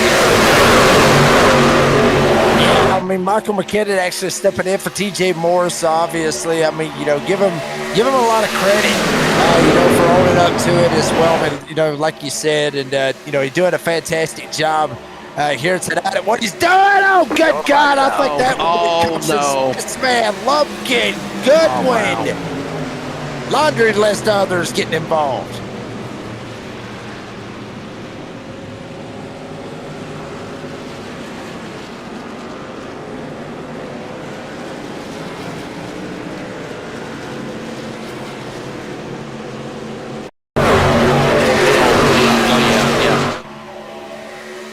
I wanted you to show you something, yeah.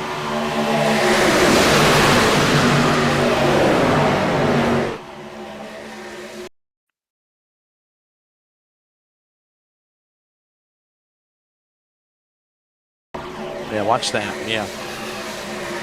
Justin Lumpkin, wow, what a crash, and more. Oh, boy.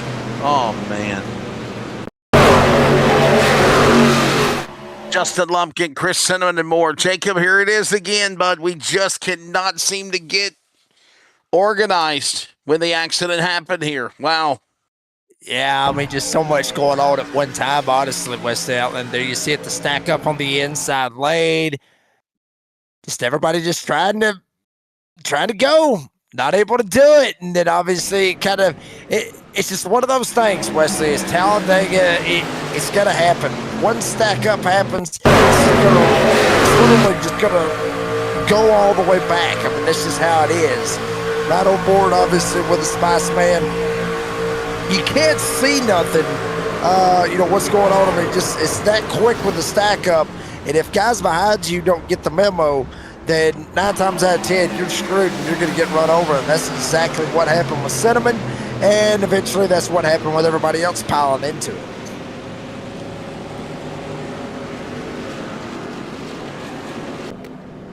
Caution out. Drivers are on pit road behind the top 11. We'll step away and take our pit stop as well. Oh, my goodness. Glass Mechanics Stage 2. Glass is all over the track because these guys can't stop crashing. Premier Racing Setups is the longest running setup shop on iRacing. Our monthly subscription options start as low as $20 a month. We offer setups for dirt oval, asphalt oval, and road racing, covering a wide range of cars and skill levels. Built and tested by top-tier sim racers, this isn't just a business, it's a community of competitive drivers. If you want to better your iRacing experience, head over to PremierRacingSetups.com today. And remember, if you don't get one, you're going to chase one.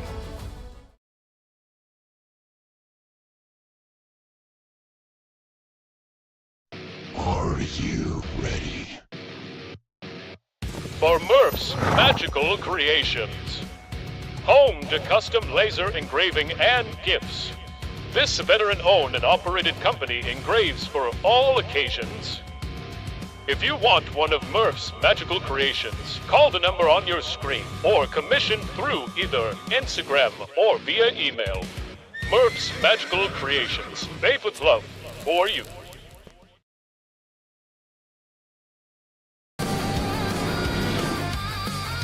Back here at Talladega. Oh, that rock music is describing how the rock and roll has been in Glass Mechanic Stage number 2. Jacob Reeves, I'm Wesley Outland. Bigglestein hopped it on production.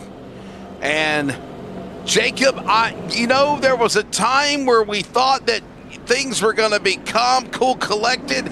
Stage number 2, it feels like the wheels fell off. Yeah, I mean, it really does. I mean, you see it right up there at the top left of your screen. I mean, a lot of green. We had a yellow, and then we had a couple of yellows. Then we had one, and then after that, it's kind of like all hell kind of broke loose. We had yellows kind of pretty much all over the place. But, I mean, we'll see, though. I mean, odds are I would think, everything will eventually calm down just a little bit, Wesley. And hopefully we'll get back to some of that 3-wide, occasionally 4-wide racing that we had early on here in this race.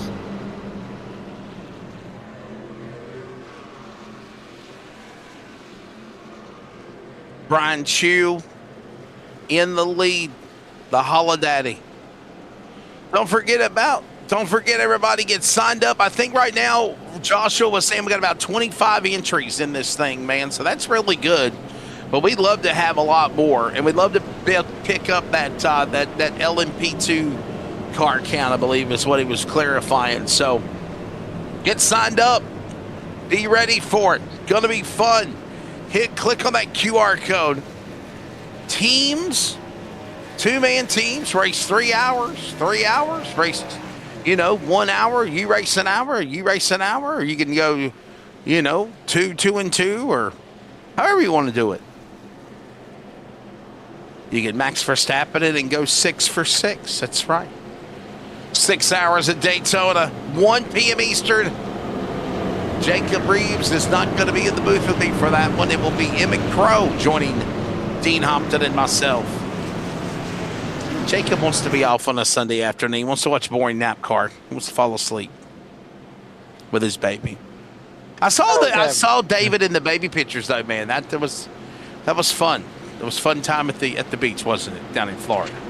Yeah, it was a good time. We had a fantastic time. Granted, I mean, it was with the in-laws, but that's the story for another time. But I mean, in-laws. This sounds like a Norvega download segment. We got to come back to green, but this sounds like an episode for the Norvega download. Honestly, we had a good time. It was a fantastic time. I got to spend time with my son and my wife, and much needed time away from everything. I mean, honestly, it was a good time. I enjoyed it. You don't sound like a mummy, Teeth feeling better? Got the tooth pulled? Yeah, right? Yeah, 2 of them. Yeah. Oh, they pulled 2 of them. Oh, wow. Yeah, back to back in the same spot. Yeah, it sucked. Yeah, it was terrible. It sucked. I cussed out the dentist with his pretty teeth that way.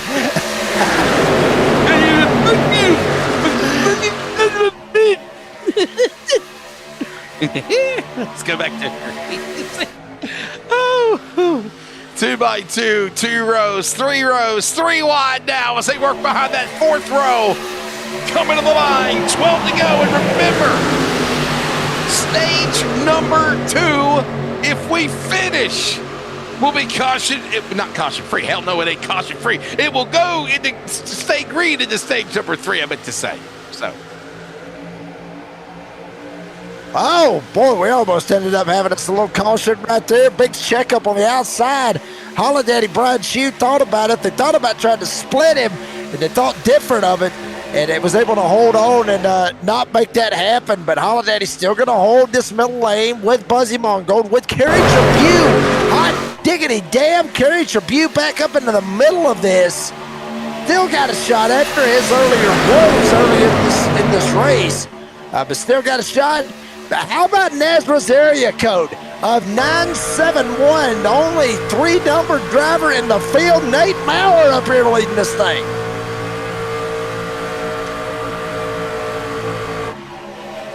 Upside, keep an eye on Mongold. Here comes the push again for Brian Shue. And Kerry Tribute also. Watch them now as they work their way into the corner. 10 to go now. Buzzy Mongold. He's trying to wheel and deal with Shue for the lead. This is for second. He's got Kerry Tribute behind him in the corner into 3. And we're 3 wide again going up the middle. Stage points up for grabs here in stage 2, presented by the Glass Mechanic with 10 laps to go. Buzzy Mongold wanted to kind of get him a stage win here for stage 2, and damn near could have possibly pulled it off. But just everything just kind of popped out the way that it did. Not able to do it. He still got time.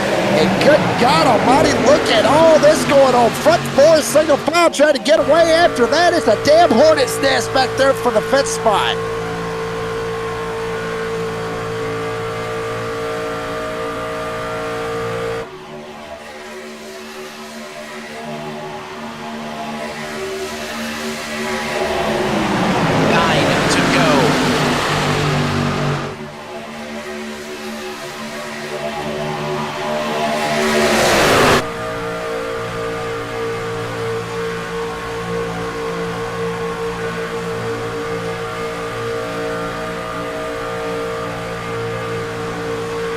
Adam Newton in the 19, we saw him get caught up in a earlier on accident. Thought he might actually be in a bad way, in a bad spot, but here he is back up here into the mix. Luke Smith coming at the front. Hold on, something. Miss Piggy got to be loving this right here. Ron Elvis very aggressive, giving him a hell of a shot right in the tailgate. Newton down the bottom side. Front 3, that being Shue, Mongold, and Tribute trying to get away. Smith up top. Obviously, you got Shue stuck right there in the top spot, but Newton stuck in the middle. Maurer down the bottom. They're 3 wide for the 4th spot. Screw it. They get 3 wide for the rest of the field with a front 3 trying to get on out of here. Unbelievable coming. Oh, a little shove and hang on. Oh, I saw it happen. And here comes the big one entering the tri-oval out of turn 4. So many good trucks crashed, and it all happened with Brian Shue. Missing all of it. It's that 3rd truck, 4th truck in line. Oh, it's Adam Newton.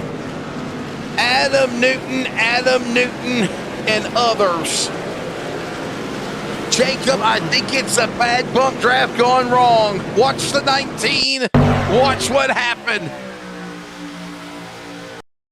Look at this. I think so. Side draft, bump draft, a wrong hit, and around goes the 19. Yeah, Rodriguez right into the back door. I mean, they're a 3-way tandem drafting, something you really don't want to try to do, but Rodriguez just hits him right here coming off of turn 4. Just a little bit of a love tap, gets him in the left rear, sends him around. Maurer ends up getting tagged, getting sent around as well. Justin White able to slide through it. But after that, look at this. I mean, we got trucks everywhere. Guys trying to get down pit road, trying to miss it, and they're still running into other drivers. Newton gets spun around, literally sitting broadside in the middle of the racetrack. Other drivers as well. But Wesley, this is something you do not do. You do not bump draft with somebody coming off of the corner. 9 times out of 10, you're either going to shoot them up the track, you'll hit them in the left rear, and you'll spin them out, which is what you see right here. Either that, or you're just going to be in the wrong way, and you're going to hit them. They come down, and then you get them in the right rear, and your right rear hook them up into the fence. You don't do that coming off of the corner. I know you got to be aggressive. I know it's coming to the end of stage 2, but be mindful about what you're doing. I mean, no fault of Rodriguez. I mean, it's just aggressive pushing, it's aggressive driving, but you just basically took out a hell of a lot of drivers right there with just a little bit of aggressive pushing right here. What was that song with the monkey when Clint Eastwood? While you're turning me every which way but loose, right? Little Lee Greenwood. Yeah. How's this? Yeah. I mean, there it is. Every which way but loose. I mean, did Shane Scott get by? He got by, but he bounced off the wall. But you already had enough bad luck as it is. I can't really say. Okay, some of these guys in the back, the front runners, they're caught up in it. Every which way but loose, you turn me. Every which way but loose. Oh, that's right. It's not Lee Greenwood. It's Eddie Rabbit. My apologies. Eddie Rabbit's the guy that sings that song. Watch this in the grass, Cofield. What are you laughing at, Jacob? Got to cut some grass, save your ass. That's basically what happened with Cofield right there. Cofield's the lawnmower man. Look out, Husqvarna. I'll show you how to mow your grass quicker. Oh. Yeah. Just an old-fashioned love song. Oh, man. Trouble indeed. Yes, sir.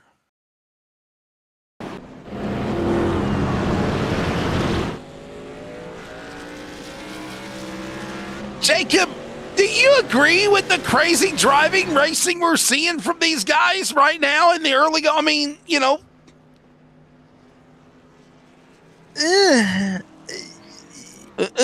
was that? Yes and no. Yes and no. Yes and no. I mean, yes, I agree with it to a certain extent, but some of it I think it may be just a little bit too aggressive. That right there, I think that was just a bad spot. Rodriguez caught Newton at a bad spot. Obviously you don't push coming off of the quarter. That's driving etiquette 101 for super speedway racing here on iRacing, or real racing for that matter. You just don't push coming off of the quarter. But the aggressiveness, it's gonna happen.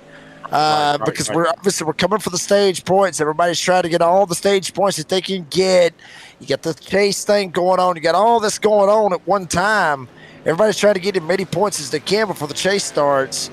So aggression does kind of pick up, but it always does right here with about 30 to go at these super speedways. Wesley, it always has. That aggression is always kind of picked up a little bit, and that's when all hell ends up breaking loose, and you see what you just saw. Jacob, let's bring in. Let's bring in. Yeah, look at this. Let's bring in Brady LeBoeuf real quickly before we come back for a restart. Bring him in. Hey, Brady, real quick, it's the booth, buddy. Tell us a little bit about this memorial event and obviously having it in memory of your father for the Huey LeBoeuf Memorial, sir, and why Talladega? Oh, that's where we went, since 2002. I thought it was just fitting to kind of do one. It's not uncommon for us to kind of do these memorial races, so I figured, I'll pay back to, my dad, and name one after him. And, this was the first Talladega this past April that, he didn't come, and we've never missed one, besides COVID, since 2002. So I figured I'd do something for him, just for this. We've always enjoyed racing. It was one of our things we've always did together. So, yeah, why not? Can you tell us a quick story? I know you're in the back. Obviously, you've had your share of some crazy bad luck. Hopefully, things will change for you. We're in position to get stage points right here. Oh, never mind. I'm going to shut up. Leave me alone. Never mind. I was going to say, can you tell us a story? Can you tell us a story? I'll save it for the interviews at the end of the race. I'll see y'all in the top 3. Let's do that. Let's let the boss get back to work. Thank you for Dad. Huey LeBoeuf.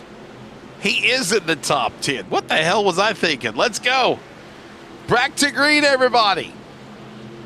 Coming to the green. This will be 5 laps remaining, 4 to go. Took it all the way to the snail's pace in the restart zone. And Brian Chu scampers away from everybody like he is a rat in a dark alley getting chased by a bunch of cats. Fighting over the cheese. He's stealing it. He's in the lead as they work it too. Here we go. Chew up here leading it with Parsons right behind him, literally all over his tailgate. Goodwin back up here into this mix. We saw him get spun around numerous times. 13 back up into this mix. Parsons sticking back on the top, makes different, jumps back down, gets right in behind Brian Chew. Coming back this time will be 3 laps to go off of turn 4. Holla Daddy trying to holler for a dollar on turn 4. I think we've seen enough cautions in Class Mechanics Stage 2. Let's take this one to the finish and stay green for Stage 3. But Mongold has a big save on the bottom of the apron. Holds off the like of Lyons and White and Haney. They're all there on the bottom. We're 3 wide again. Are you kidding me? As Chu leads them off too. Yeah, they're not playing around, Weston. They want these stage points big time bad. Chu still holds the lead. Parsons with Goodwin right behind him with Kerry Tribune had his earlier incidents. Boss man Brady LeBoeuf trying to rock it up on the top side, trying to get something happening. Little bit trying to happen behind him. He's got Lyons back there behind him. Haiti back there as well. Justin White smack dab in the middle of this as well. Here comes the outside freight train. LeBoeuf off turn 4. Look at Hunter Parsons, ladies and gentlemen. Controversial if he may be. The kid is still talented. The Statesville, North Carolina driver has methodically worked his way behind the leader. Now look at Brady LeBoeuf. We just talked to him about his dad for this memorial race. He said, Wesley, leave me alone. I'm going to go to the front. I need stage points. But look at this. He's hung out to dry. He's the monkey in the middle, and he has to pull up in front of the front bow of all-time NASRA starter 551 tonight, Raul Meza, to push him on the inside with 2 to go, 1 to go here in stage number 2. Yeah, but it ain't over with, West Allen. Not by a long shot here for the stage points, and obviously for the end of the race. Muzzy Mongo going to take a shot, slide up here in this middle lane. Tyler Goodwin has actually assumed the lead. He got around the holiday. Brian Chew. Goodwin now up at the front. Tribune in second. Here comes Mongo outside lane, trying to hook up. Keith Haiti right there as well. 1 to go here in the stage. Chew slides up. LeBoeuf throws up. He goes up to the block as well. Goodwin leads him off turn 2. Look at the dogfight back here around the 10th spot. Holy hell, will they make it back, Wesley Allen? Nickled earlier was Goodwin. Now he is right back up in front with the broad tassels. Leading the way. That's the guy from the movie, from Little Nicky. He is now on the inside with Kerry Tribune to follow. The man that loves to talk about red panties on race day. Red thongs. Mr. Haney is up to 3rd. He's got some good luck tonight. We got bras. We got panties. We got the end of the stage. It's Goodwin to win stage number 2. And now we stay green with 29 laps to go for the finish of this one. To stage number 3, it's on. Oh, kind of ironic that she's talking about laughing, Jacob? Yes, well, I'm going to keep bringing that up. I mean, we're at Talladega, and everybody knows what the Talladega party's like down through here, so I mean, why not? The big boulevard. Well, I was talking about the wildness out in the free camping out next to the Talladega short track. That's all. That's what I'm talking about.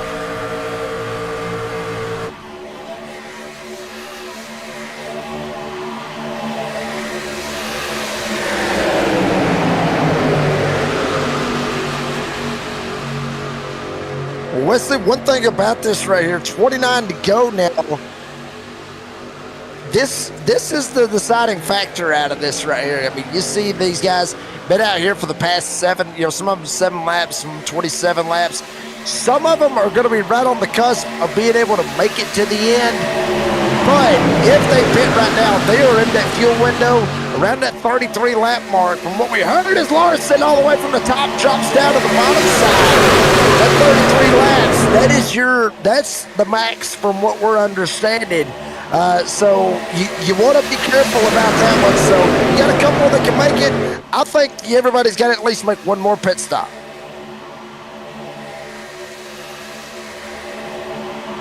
Three wide, three.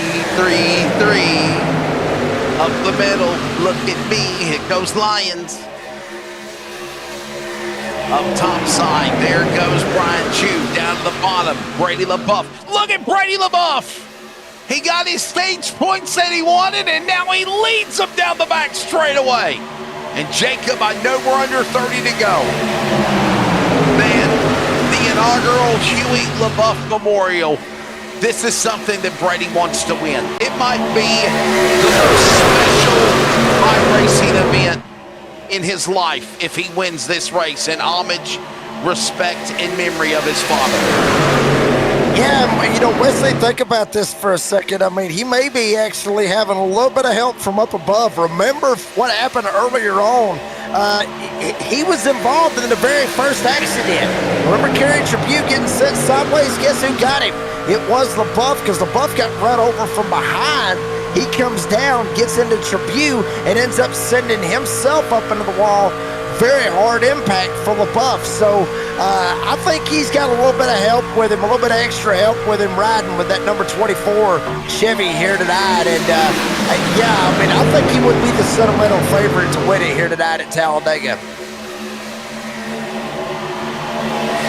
wide. Up the middle, here comes that move. Brian Chew again. 4 wide, can you go up top? How low can you go? How high can you go as well up against the safer barrier? And look at them start to razzle-dazzle up ahead. Here comes Lyons. He'll poke on the line. He's got friends. Another help from Larson and LeBoeuf. And now also Justin White in the number 2. He's in the top 5 as they work in 2. Yeah, I mean, so many players coming to play right here with 26 laps to go. Not a whole lot of time left. Lyons jumps down. LeBoeuf jumps up top with help from Justin White. Justin White's going to shove LeBoeuf all the way to the front. Justin White shoves Brady LeBoeuf to the front here at Talladega going into turn 3. They jump down to the bottom. And Justin White up 28 spots as we get the spinner to the back. And it is Hunter Parsons. Hunter Parsons just crashed. Coy Miller and others. Oh, man. We talk about Hunter Parsons getting up there and fighting.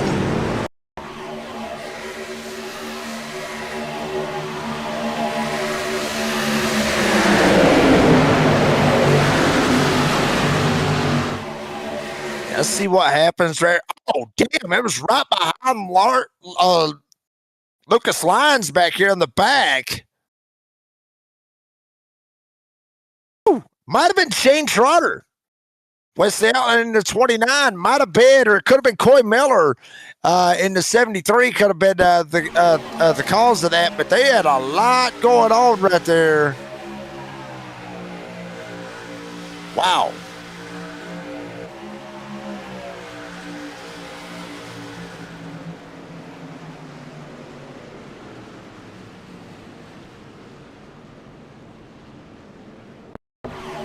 Another look at it again. Watch this. Yep.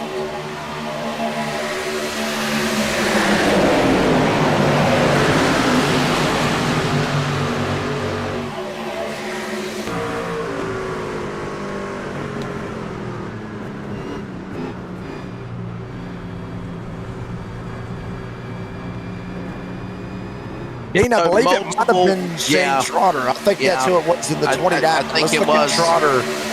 Stage 1 winner, Shane Trotter. Yep. Yeah, I think that's who it was. Trotter in the 6th spot. You see the black truck right up there at the front. He actually door bangs right there. The line comes down. There's Larson. Just a bad spot right there. I mean, I mean, damn, LeBoeuf and White, they hung him out. I mean, they jumped down to the bottom. Trotter ain't got nobody to go with. He's just trying to follow the guys in front of him. I mean, but you already got guys on the inside. Carlo, bad spot, I guess. Texas has some guys, though. Carlo, Kahai.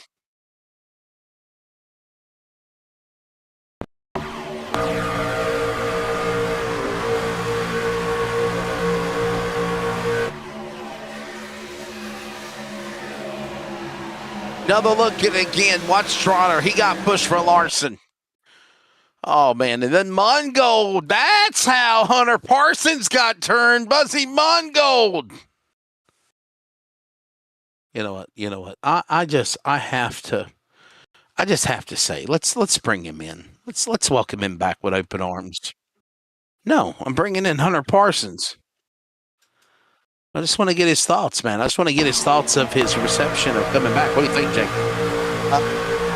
Hey, you can have at it. Go ahead. Hey, Hunter, it's the broadcast booth, buddy. Hey. Man, always great talking to you. We haven't really chatted with you live in a while, but I just got to ask you, what do you feel like the synopsis has been since the welcome back to NASRA for the 91? It's been pretty good, outside of one incident with one particular driver. Everyone's been pretty welcoming. Oh yeah, that guy. Yeah. Yeah, that forgot guy. His name. I forgot his name. He always says that, I quote, you should just be playing with RC cars. So, I mean. Yeah, he doesn't know how to say much, I guess. But it's fine. It's all good. I'm just going for wins in that series, so it don't bother me one bit. So listen, got caught up in this accident over here, though, man. But I was mentioning you on the broadcast. You were kind of hanging in the back, laying back, waiting to climb. Is that the strategy? Was that the strategy of what you were working on? And how badly damaged is the 91? Oh, the pit crew they're supreme. Car's ready to go. Plan was to get a little bit of stage points there, but it kind of got hung out on the outside. So once it kind of fell back out of that top 10, I just kind of wanted to stay alive, and luckily only had very minimal right front damage after that wreck. So I've been pretty fortunate so far to be alive. Oh, Jacob, I've now broke the ice. Are you afraid to talk to Hunter now? You going to talk to him? Come on, Jacob. It's okay, buddy.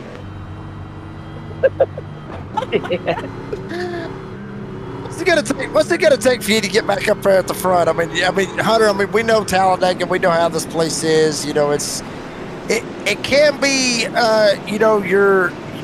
it can be a good dream, or it can be a pain in the tail. I mean, what's it going to take to get the 91 back up at the front? Are we going to have luck or help, or what are we thinking? Luckily, it's going to take sadly, it's going to take a little bit of both of those. But the good thing is we got a bunch of teammates between HLR and up front still alive and well in this thing with no damage. So I expect us 5 or 6 of us to be up there towards the end of this thing, as long as, we're able to skate through the rest of the chaos, because there's going to be more. Yo, Hunter, great catching up with you, man. Welcome back. Oh, I just want to say before I go, I just want to say hi to Jeff Merck. I'm sure he's watching, and then this win is for him.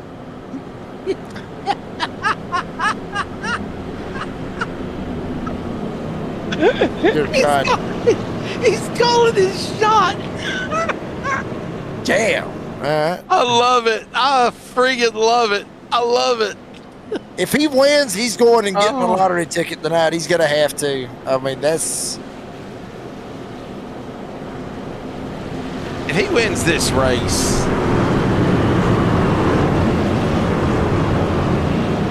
I'm not going to eat no words. I'm not mad at it. Why am I mad at it? Coming in hot. Let's get ready to come back to green, by the way. Ladies and gentlemen, biggest movers of the race. Up 38 spots, TJ Lee, Peacock and Meza 33. Smith up 25, Lyons up 20. Their first, 9th, 2nd, 3rd, 7th coming to the line with, ladies and gentlemen, 22 to go. If you are on the lead lap, Jacob Reeves, you are in it to win it. At Talladega, we're back to green. Here we go, TJ Lee up here at the front. Taylor Peacock, obviously always good on these super speedways. Up in the second spot. Luke Smith sitting in third. Double L Lucas Lyons trying to get some help from Raul Elvis. Hell, he's been from the front to the back, from the front to the back. He's been from the outhouse to the pit house, back to the outhouse, to wipe that crap off of him and get himself right back up here to the pit house. Shoves Lyons all the way to the front. Elvis goes to second. Peacock back to third. Lee back to fourth. LeBoeuf and Smith, they battle for the fifth spot. But Double L Lucas Lyons back to the front at Talladega. Lyons, Alvis, Peacock, Lee, Smith. It's the law firm of the top 5. Look at your lap leaders. All of these drivers in some shape or form have led double-digit laps or single laps. Unbelievable. I'm thinking that's about 25. 23 leaders have led this race, and we're closing in on the home stretch of this one. There goes Lyons down to the inside. Alvis will help him. Up the middle, shake and bake, us probably. There you go. Coming off turn 4, Raul Alvis, Daytona pole winner. Working high, working low, blocking, too early for that.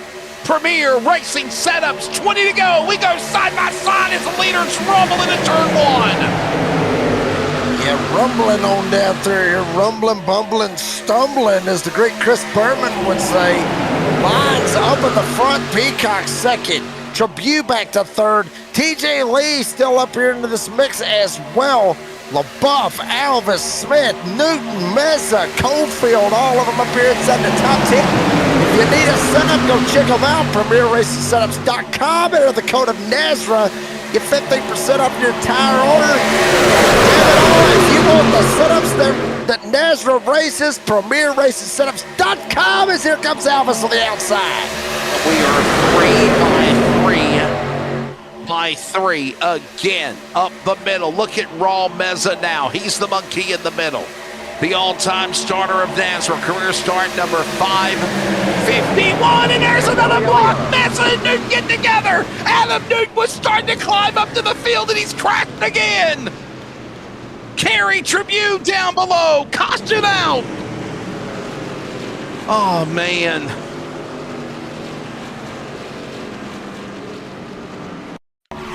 Adam Newton, I think he got a shot from the left rear.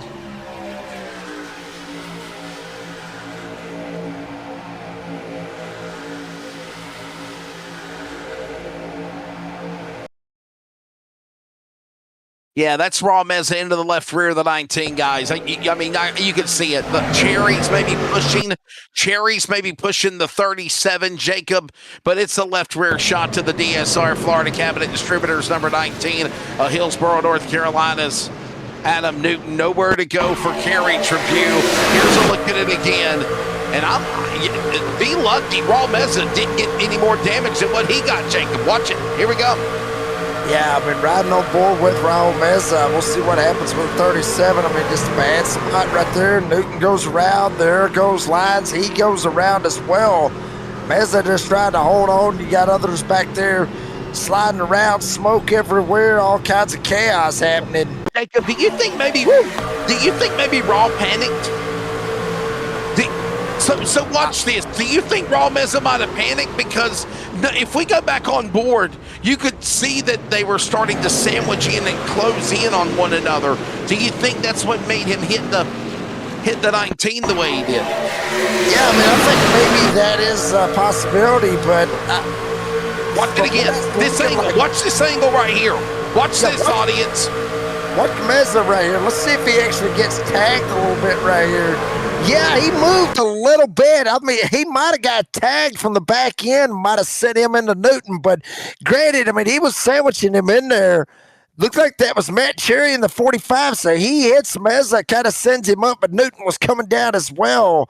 I mean, they was all kind of meeting right there in the middle. It was just a cluster right there, to be honest with you. It was bound to happen. but just how tight it was. Watch it again. Cherry gets Meza, sends him up into Newton. Newton was already coming down. It's just we're gonna say it next week. It's Bristol. Well, I mean it's Talladega, baby. I mean that kind of stuff happens. Second time caught up in an accident for Chrome. What's your take on what happened to the 19, buddy? Just got turned. It's this crappy dry package that iRacing has. It's awful. Can't make a line move, and then people block, and these trucks are out of control. Is that it? So you're saying the bad truck package that iRacing has done is attributing to the trucks not being able to handle and do good like they've done before? Yeah, because the side draft is so just overpowering. It doesn't even make sense. You can pull somebody back like you have a parachute on them, and once they do that, the trucks are already wiggling side to side. Is and you can't push. Jacob, you got anything for Mr. Adam Newton? I know he does sound a little frustrated, but he's always a class act to be able to talk to. Yeah, I mean, Adam, are we going to be able to find a way to get back up to the front? Because we did see you, you were up at the front, and then you got set back, and then you got back up to the front, and now you set back again. Is it going to be third time's charm right here for the Bulldog? Not if they keep sitting on the lines like they are. If they do that, no, we're just going to be following the leader. No. Well, buddy, thanks for your time, Adam. Yep. There we go. Understanding you haven't really lost or gained anything this year. Right back where you started. That's right. Oh, Lord. We'll send it on back down there, Wes. Good old Chrome racing right there. Yeah, who knows? We might be talking to him when this thing's all said and done. You never know. Stay with us, guys. We're not done yet. You're listening to the CRN Community Radio Network. We now pause for station identification. Good morning, guys. I just want to warn you, traffic is tough out there. We are here for you to tell you how to keep safe. Everybody who is listening needs to take cover as soon as they can. To provide the music, talk, and sports you love. And to deliver the news that matters to you. We are the voices you can trust. We are live and local. We are America's broadcasters. Text radio to 52886 and tell Congress you depend on your local radio stations. Message and data rates may apply. You may receive up to 4 messages a month, and you may text STOP to STOP. This message furnished by the National Association of Broadcasters. This is the Community Radio Network, WCRN, 87.9 FM, Clayton, Garner, Smithfield, North Carolina. Proud to be in the USA. We are CRN. Welcome back. Jacob Reeves, Wesley Outland, Bigglestein hopped in coverage of the Huey LeBoeuf Memorial 275. And what do you know? Brady LeBoeuf, the son of Huey. They shared many memories at Talladega in real life and now in the virtual world, having this race to pay respects to the father. Jacob, emotional indeed. I know it will be. But right now, Brady LeBoeuf is up in the front row as we close in on 15 laps remaining here. Yeah, I mean, you're 100% right, obviously, Wesley. I mean, I can't imagine what is going through his head. With the, so many memories, that he has had here with his father here at Talladega. I mean, me and my dad, we've had, very, very many memories here at Talladega as well. But what he's got to do is, I know he's got to be thinking about it right now in the back of his mind. He's got to be thinking about all this and everything that's going on. But at the same time, he's got to think that what's at hand right here. He's got to settle down. He's got to focus. He's got to be able to pick the right lines, pick the right blocks, be in the right position at the end of 104 laps to be able to win this race here tonight at Talladega. And to be honest with you, he can't do it. He has won here at Talladega before. So Brady LeBoeuf, surely, I think he's going to be able to probably pull it off. He's my pick anyway. through the gearboxes and back underway. Green flag, 15 laps to go. This is Talladega. Inside, Albus on the bottom. You got Peacock on the inside, LeBoeuf up top there side by side. It is Cherry and Cofield now door to door as they work in two. Yeah, Cofield gonna slide up here, get right on his Alabama brother, and obviously Brady LeBoeuf now residing in Tuscaloosa, Alabama. Jonathan Cofield in Munsford, Alabama, next door neighbors, if you will, and they're gonna take it all the way to the front. The Texas's Elvis down on the bottom side. Tyler Justice gonna latch right on that outside train. Give me some of that with Joey Stires latching on as well. Little give me some lovin' as the field works now through the tri-oval down to the inside. Here comes Cofield. Of course, Justice on the bottom. Now Joey Stires. Where in the world did Joey Stires come from? He is back up in the dance again. Back in the saddle like Aerosmith quotes. And so is also Matt Cherry, Shane Trotter, Keith Haney into the top 10. Tyler Goodwin with them broad tassels from Little Nicky on the hood. He's now moved back inside the top 10, the stage 2 winner. I'm telling you, baby, that's why Talladega is what it is. I mean, you got guys, you'll see at the start of the race, and then they'll just drift off, and you'll never see them again. Caution is out, though. Looks like Trace Miller back there in that mix. Justin White possibly in the two going around. Lucas Lyons as well. Justin White, Trace Miller, Lucas Lyons. Caution out. By the way, unlimited attempts at overtime as well. Oh, and the clock still has an hour and 5 minutes remaining in sim time. Don't do that. Don't do that. Oh, Lord. You see the stack up back here. Rodriguez sideways. There's Miller in the 52 goes around as well. Rodriguez gets a piece of it. The Hillbilly Steve Barnett in the middle of it as well. Hunter Parsons back there in the 91. We talked to him a while ago. And Adam Newton, we talked to him just very recently, obviously getting caught up in that last caution at the start-finish line. This all happened right in front of him. 52, 42, 06 goes around, gets the 41. Sound like a damn, honestly, I mean, it sounded like a roulette ball just bouncing around all the way around a roulette wheel, just bouncing around with numbers. That's basically what it sounded like. They get in the zone. Get in the zone. That's right. Unbelievable. Watch this. Yeah, look at that. And the tag. There goes the 06 around. Oh, Adam my. Get a piece of that. From another angle.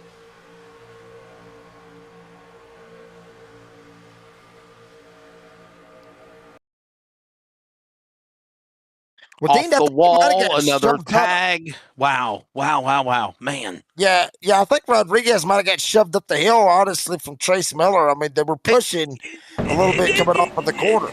Jacob, how damn lucky are those trucks that missed the 06? Rodriguez spinning in front of him. Oh, yeah. Yeah, unbelievable. Everything's got to be in synchronized situations for you right here. I mean, there you see Trace right here, right in behind Rodriguez. Watch this again, guys. Yeah, look at them. I mean, just jumped him up the hill right there. Bam, there it was. Look at this. And they all miss him. Okay, maybe the 52 got a little wiggle there for a minute, but he missed all three of those trucks plowing into him, but he come turning down in front of the front bows of those front noses of those trucks. From another angle, watch this again. Whoa, look at that! Oh, except for Justin White. He probably just said, what the hell? I mean, we see it right there as well. I mean, I talked about it earlier, don't push coming off of the quarters.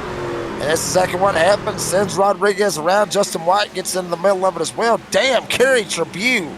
Oh, that's a ride you need to get right there. Kerry Tribune in the 7 if you want to do a ride on. That would be a hell of a drive right there by the 7. Watch Kerry Tribune. He's way back here. He's just riding back here with all this going on. Watch this right here.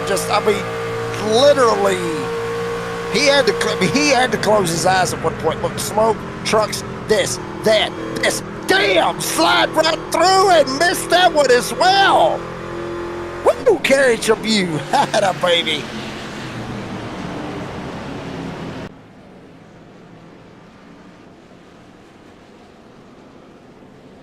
Unbelievable.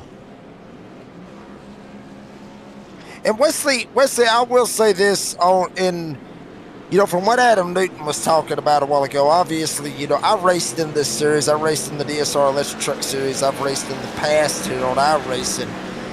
I share Adam Newton's frustration to a certain extent. With this, with all the side drafting and everything as we're getting double back up, but. Not only with this side drafting, but just, with all the changes. I've always been, a firm believer, if it ain't broke, don't fix it. Well, I know they want to try to make, these cars and these trucks and everything as realistic as possible and exactly dead on the money. But at the same time, to a certain extent, I'm like, Adam Newton, if they try to make one thing pretty good. 9 times out of 10, they screw something else up. So, right. We haven't had it all night. Ding, hit the batter, baby. We got beat. Leave the crap alone. Leave it alone. Leave the stuff alone and just. I did not think we were going to hear that tonight. I'm happy and proud of you. There's a will, there's a way. Thank Adam Newton. I share his frustrations in that, because once you start to figure something out, then they flip around and then they change it, and then you got to try to relearn that crap. It's rough. Yeah. Versions of stuff. Yeah, absolutely.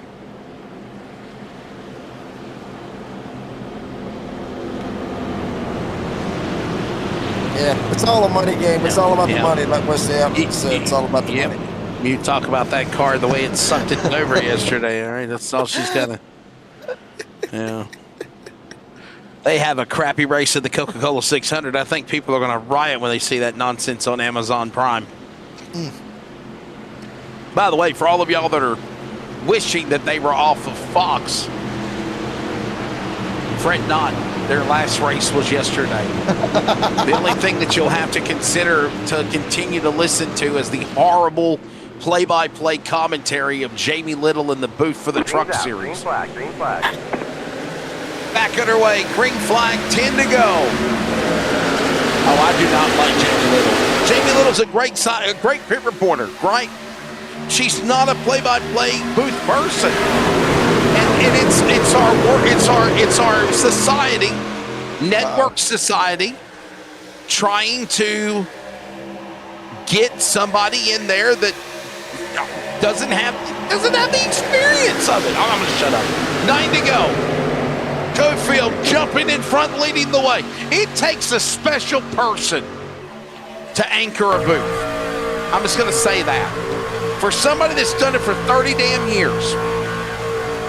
It don't matter whether it's football, racing, basketball. And when you got somebody saying, the 58 truck up the outside, and here comes LeBoeuf.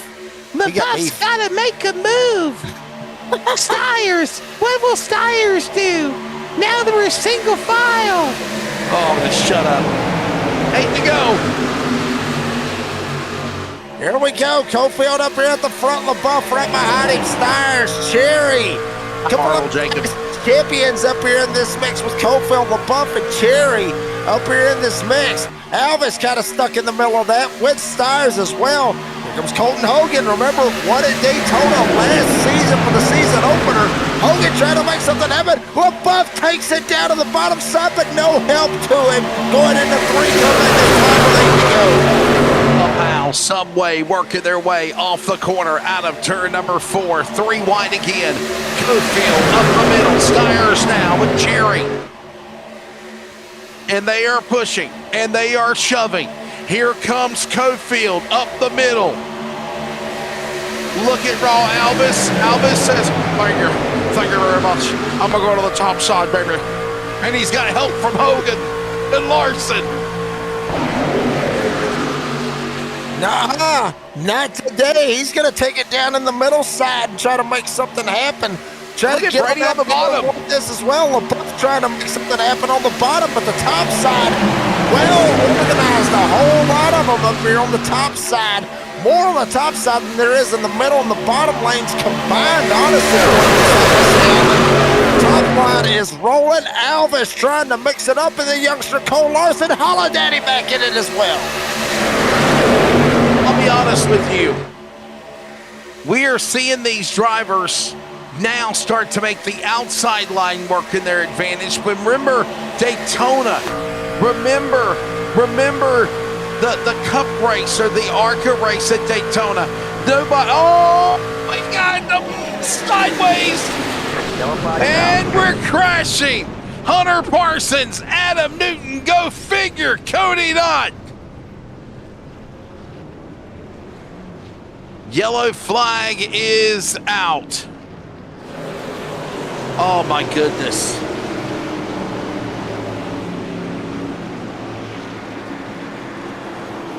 We just had the big one. There was the big one. Multiple trucks involved. Shane Trotter, Tyler Justice, Cody Knott, Justin White, Lucas Lyons, and more. Watch it again.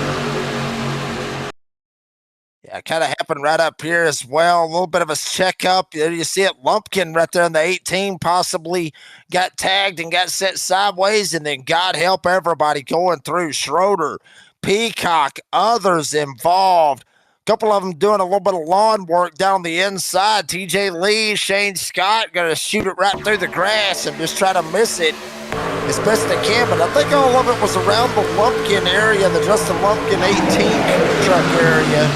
That's where it all started. Yeah, he kind of gets a little bit sideways, gets a bad bump, and then bam, comes down, gets into Cherry, gets into, I believe that's Luke Smith, Kermit the Frog. No, Smith just hammered ahead onto the outside retaining wall. It was Haney that he door banged with.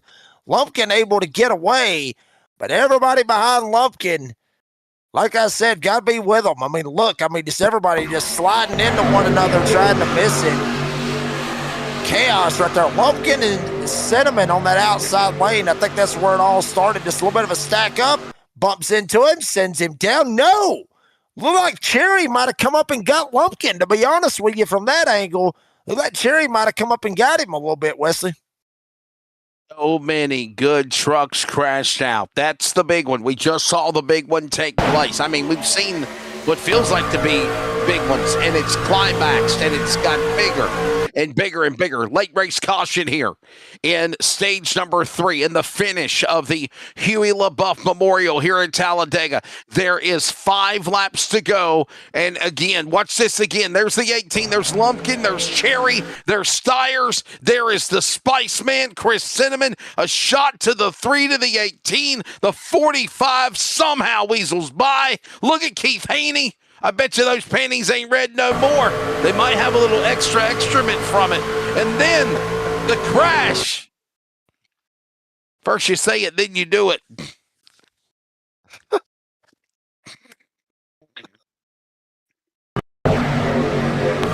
Jacob, you okay? Yeah.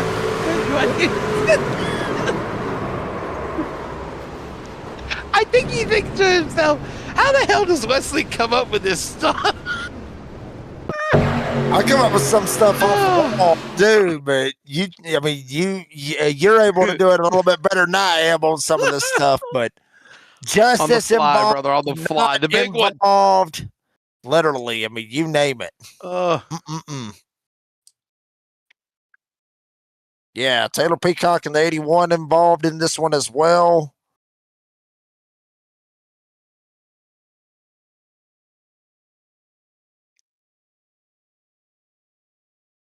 Well, ladies and gentlemen, as much as it breaks my heart,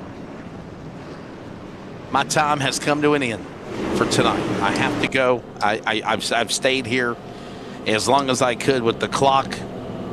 So I'll tell you what we're going to do. We're still under caution. We're going to go to a commercial break. And when we come back, Biggles Dean Hopton will have the honor of not only producing, but the pleasure of calling this Huey LeBoeuf Memorial in homage and memory of Brady's dad, Talladega. And I'll see you next week for Memorial Day at Bristol. Finish when we come back. Premier Racing Setups is the longest running setup shop on iRacing. Our monthly subscription options start as low as $20 a month. We offer setups for dirt oval, asphalt oval, and road racing, covering a wide range of cars and skill levels. Built and tested by top-tier sim racers, this isn't just a business, it's a community of competitive drivers.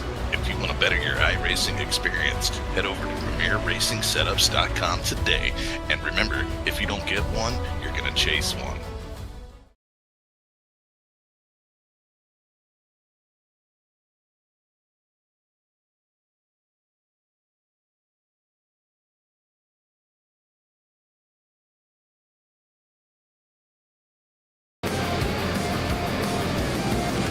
Back here at Talladega, getting ready for a shootout, to say the least. Elvis Larson, Chew Hogan, Kerry Tribune, Joey Stires, Jeffrey Johnson Jr., Jonathan Cofield, Keith Haney, Brady LeBoeuf, the top 10 for the Huey LeBoeuf Memorial 275. Redneck Announcer Jake Reeves with the Australian D. Dompton Biggles on production, and going to co-commentate with me a little bit right here.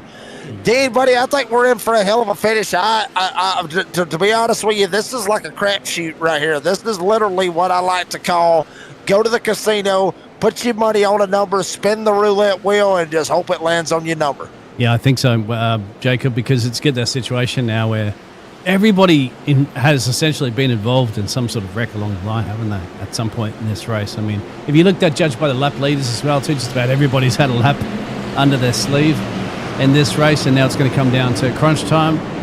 Got to be in the right place at the right time. Still don't count out another big one occurring, my friend. We've had two essential big ones in this race so far. We have another row. Elvis has always managed to find his way back up the front. You'd have to say Brian Chew has, Colton Hogan has. I mean, Joey Stires, I remember he was that pole man. He was out on the back of the field there. He's come back up with it. Caulfield's come back up. Of course, we'd fingers crossed there that Brady could get this race win, but he's got a bit of work to do from P10, but it's certainly not over yet. Remember, he was talking about that when we chatted to him before the stage break, and he can get himself up there and get him some stage points, which he did. Let's see how it goes, my friend. Yeah, Dave, I mean, I would love to see the incident counter for each driver, at least within the top 20, just to see how many incidents they've been involved in, because everybody has been in a little bit of something here tonight. We are not in green, white, checkered territory just yet. It will be 3 laps to go when we get back right here, so we are trying to go the scheduled distance. If we're going to caution, we'll go back green, white, checkered. Brown Elvis up here leads it. Larson, Chew, Hogan, Tribune, that's the top 5. Elvis jumps up to the top side. Larson right in behind him. Chew, Daddy gonna try to holler for $1 on the inside. He's got Kerry Tribune lined up right behind him down the back chute. Oh, they're getting a little loosey-goosey at the moment. We see that aerodynamics that comes off these trucks at the moment is very tricky. The inside line can work as they get up to speed there. I'm more worried if they get that high line going there, Wes, Jacob. If they get all hooked up there, that gets cruising on the top side. But they don't get full speed just yet. With 3 to go. The inside line is still mighty and powerful at the moment. There's that third line starting to fall now. Yeah, third lane starting to kick up a little bit. Jonathan Cofield in the 58 going to jump up to the top side, try to make a little something happen with Spice-Man Chris Cinnamon. They're going to need a couple of more. Take himself there. Hogan jumps up. Stires jumped up as 4 wide. Stires stuck in the middle. There's a spin. Cofield around him. We got a spinner back in the back. Tyler Justice. Mixing it up. But he's all Justice spins it sideways. No caution yet on the speedway. We're still racing up at the front. Holiday Brian Chew leads them middle way down the back. Just can't go fight. You can't go full wide, really, at the moment. Joe was very good to survive that one. Somehow they managed to allow enough space for him to scoot back in. Now we're going back to the 3 files again. 3 columns. So they've sorted themselves out. Luckily, no caution. Could we get a white flag? Darren's detailing showing. Oh, we're not going to get it. Who's up on the lid? Yellow, yellow, yellow. It's Hey, sideways, damn, they are flipping Cherry all over the place as well. We will go to overtime. Yep. As yet again another big one happens right here in the trial. We're here at the virtual Talladega Superspeedway. Corey Miller gets involved. Cofield gets involved. Who was it? And we're going to overtime, Dean. Who was up on that? Oh, we were so close. We were a quarter and change around from going to our white flag there, Jacob, but it just didn't happen. Just did not quite get there. Yeah, it kind of all happened around the Keith Haiti area, the 67 up there on the top side, leading that top side run. Hogan jumps up. Alvis jumped up as well, kind of put the block. Then Cofield just kind of got him in the right rear, put him in a bad spot, and damn, the air just got right up under the 67, takes him right up in the air. Goodwin, Miller, Cherry gets flipped over. You had 2 of them in one wreck. Wow. Getting over on their lids. Haiti and Cherry, your defending series champion for the DSR Electric Truck Series, going over. Whew! Alvis and Hogan, they put the block. Hogan went up top to try to get around Alvis to go ahead and try to lead that outside train. Alvis jumps up, puts the block as well. Haney was rolling. Cofield was rolling with him. Watch it again. Up on the top side. Haney in the dark purple car, if you want to put it that way. Cofield right behind him. Sent him in there as well. Cherry to follow. Watch again. Here comes the run. Hogan jumps up. Alvis jumps up, puts the block on Hogan. Yeah. And Haney slams into Hogan. And Cofield just missed it by just a little bit. It ends up right rear hooking Keith Haney. Just blocks getting thrown, Dean. Adam Newton, he talked about it a while ago with just some of the blocks being made right here. Some of these blocks, they shouldn't be blocks. They shouldn't be making some of these blocks, but we're down to the nitty gritty right here, baby. We're in overtime area right here. These guys is going to be putting blocks like this. Yeah. This is the time that you'd start expecting some of that to be happening, not necessarily early on that we had. Poor Matt Cherry was involved in a heavy one, too. You can see for him to go on this. It's a tag here and then puts up on his lid. Wow, even took the camera out there for a second. Cody Ott was involved. Tyler Goodman, Stephen Gregory, some big names here. That's one of those big ones, my friend. But that's what they're all trying to make moves, aren't they, in the dying stages of this race? Yeah, you got to make those dire moves, rather. If you want to win here at Talladega. So we'll see. And I got a feeling we're probably not done yet, as bad as I got to say it. Odds are we'll probably end up getting a little bit more mixed up. About 45 minutes left as far as the session goes. We should be able to get it all in. No problem right here. Cofield, he had the meatball flag. I think he's already parked it for the evening. See Goodwin right there, set him in there as well. Justin White down pit road trying to get service. There's Peyton Hubbard who won at Watkins Glen last week. Now down pit road as well. Yeah, we got a lot of them right here going to be in the junkyard. Luke Smith with a black flag as well too. That's something. I got a feel, and hats off, of course, to Michael McKinnon. Stepping up and doing some race control tonight. So, I tell you what, my friend, look at that. At the start, it was all green. So, he's like, okay, that's fine. I can handle this. Occasional wreck every once in a while. But then look what's happened at the end of stage 1 and now into stage 2. The final stage, at the end of stage 2 and stage 3. It's just, he's going to have to be sitting there looking at replay. You won't have time to look at live action too much. You'll be looking at replays after replays after replays. Maybe on the horn there, talking to the drivers. Also learning some of the new software that is, for race control software. That's not easy because it looks like you're looking at a NASA science board for a mission with all the 100 different buttons you can press. But we hats off to Michael for helping out for that tonight. Hopefully we'll get this one done and dusted soon. Yeah, obviously a big shout out, obviously, to Michael McKinnon for, him doing the race control in here tonight. As we look like we are doubling up and getting ready for a restart here this evening. We'll kind of set the stage for you on how these green, white checkered attempts usually happen. We will come back this time around. Pace lights this out on the pace truck. So we'll come back around and we will take the green flag. We will try to race to the Darren's Detail and Shine 1 to go. If we are not able to do it, we will re-rack them, we will restack them, we will do it again with unlimited green, white, checkered attempts. If they do get back to the Darren's Detail and Shine 1 to go, leader takes the white flag. They could all have another big one. It's the first one back. They get the win here tonight for the Huey LeBoeuf Memorial 275 here tonight at Talladega. I mean, you pick your horse right here, Dean. I mean, we've watched it here for the past 106. Then we got some door banging going on. We got some door banging going on already, yeah. Look at the Elvis. Wow. Yeah, they're leaning on each other quite a bit here. That's interesting. Might have some beef already there before we even get going on the green at the moment there, Jacob. So that'll be interesting. Keep an eye out for Brian Chew as well back there. Cole Larson, that young gun, is capable of winning races. He's had to work his way up to the field here tonight. He's been at the back many times. Terry Raul Mazza, that'll be his first race win ever. Yes. Cody Knotts come all the way back up to the field as well, too. Yeah, Jeffrey Johnson Jr. Yeah, remember him? Obviously won his very first career win in NASRA. Getting ready for the playoffs last season. And obviously the sentimental favorite of Brady LeBoeuf right there, third one on the outside. Green flag back in the air. Overtime attempt number 1. Elvis up at the front. Larson right in behind him. Hogan's going to get shuffled. Big time getting shuffled. Meza trying to go with LeBoeuf.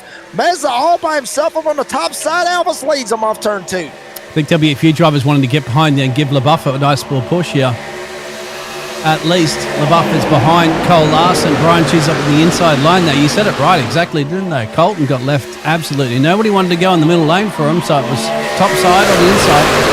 Raul Elvis now getting a nice push from Cole Larson, but at the inside line there, Brian Chew. Will it be enough with the push that he's going to get from behind him with Kerry Tribute?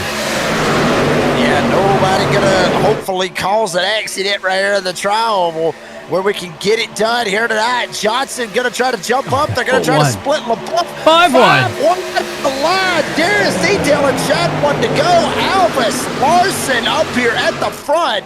Holiday Brian Chew trying to holler for $1 like I was talking about.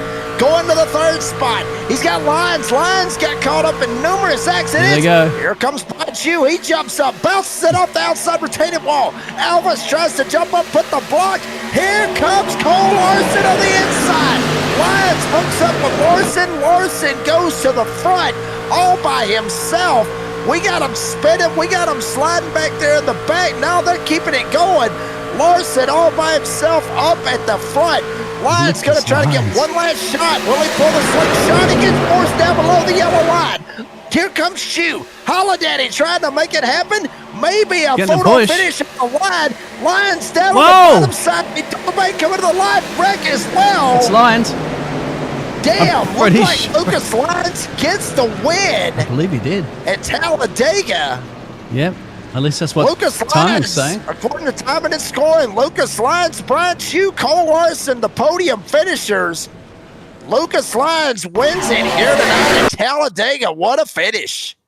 Yeah, this is crazy. Look how far Cole Larson was out the front, but nobody was on his tailpipe at that point. And you know what it's like. He'd scrub off speed. And then this is where you said gets a nice push and just shoves him, basically slingshot engaged, doesn't it, there for Lyons with Brian Chew.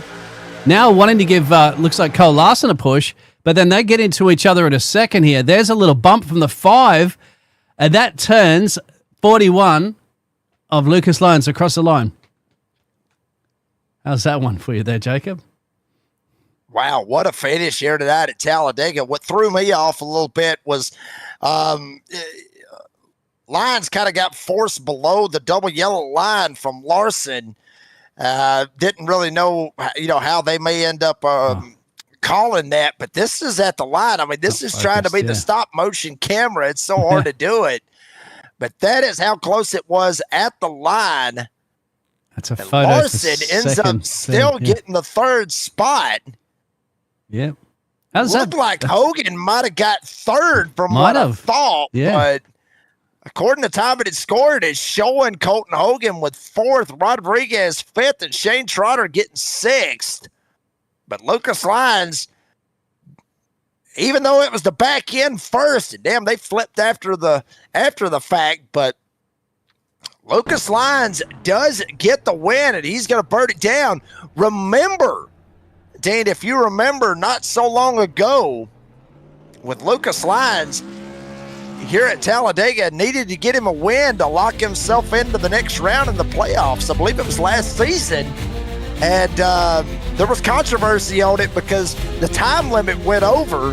That's right. And he didn't come all the way back around the racetrack to come around and do his burnout. He just went ahead and turned it around backwards and actually got DQ'd from iRacing. And NASRA went ahead and went with it, had to stick with the rules on it.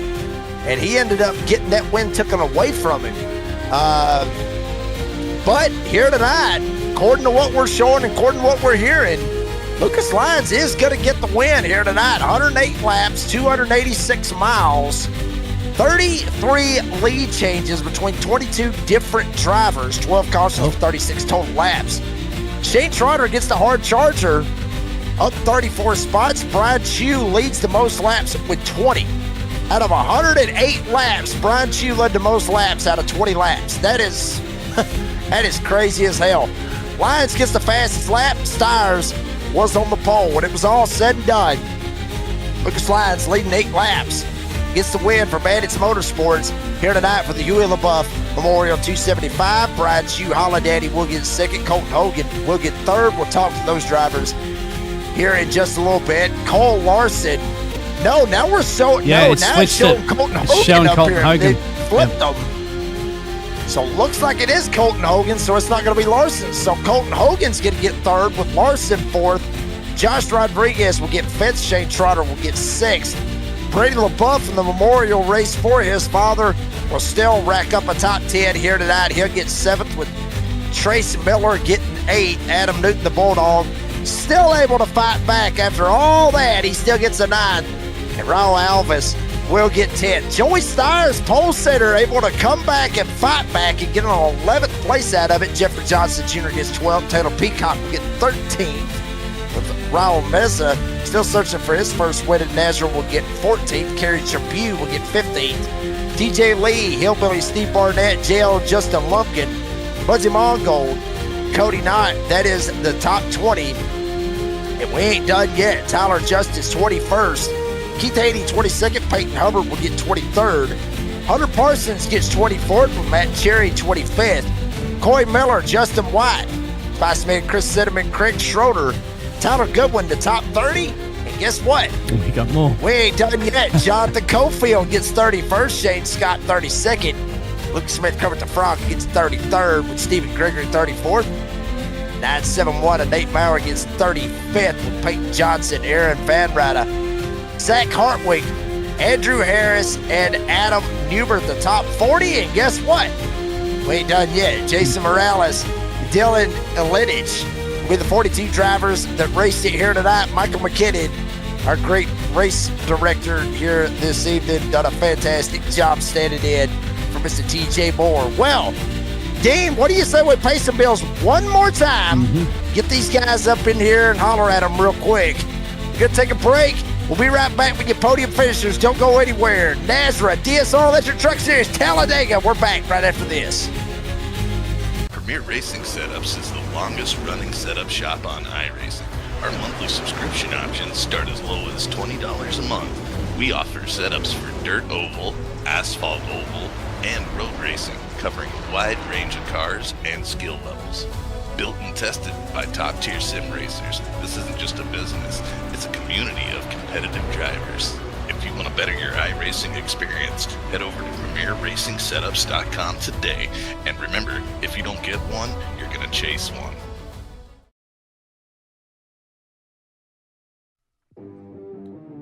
Craftsmanship that lasts a lifetime is Florida Cabinet Distributors. With over 20 years in business and 39 years of woodmaking experience, they proudly serve Northeast Florida to Southeast Georgia, delivering custom woodwork that combines precision, beauty, and durability. Whether you're dreaming of a custom kitchen, bathroom vanity, fireplace and mantel, entertainment center, outdoor kitchen, or even a full library, we can build it at Florida Cabinet Distributors, exactly the way that you envision. Hey, no project is too big or too small. If it's made of wood, Florida Cabinet Distributors can make it. Call or text Steve today. Yes, they gave us his personal cell number, 904-874-3442. That's 904-874-3442 to book today. Florida Cabinet Distributors, craftsmanship that lasts a lifetime.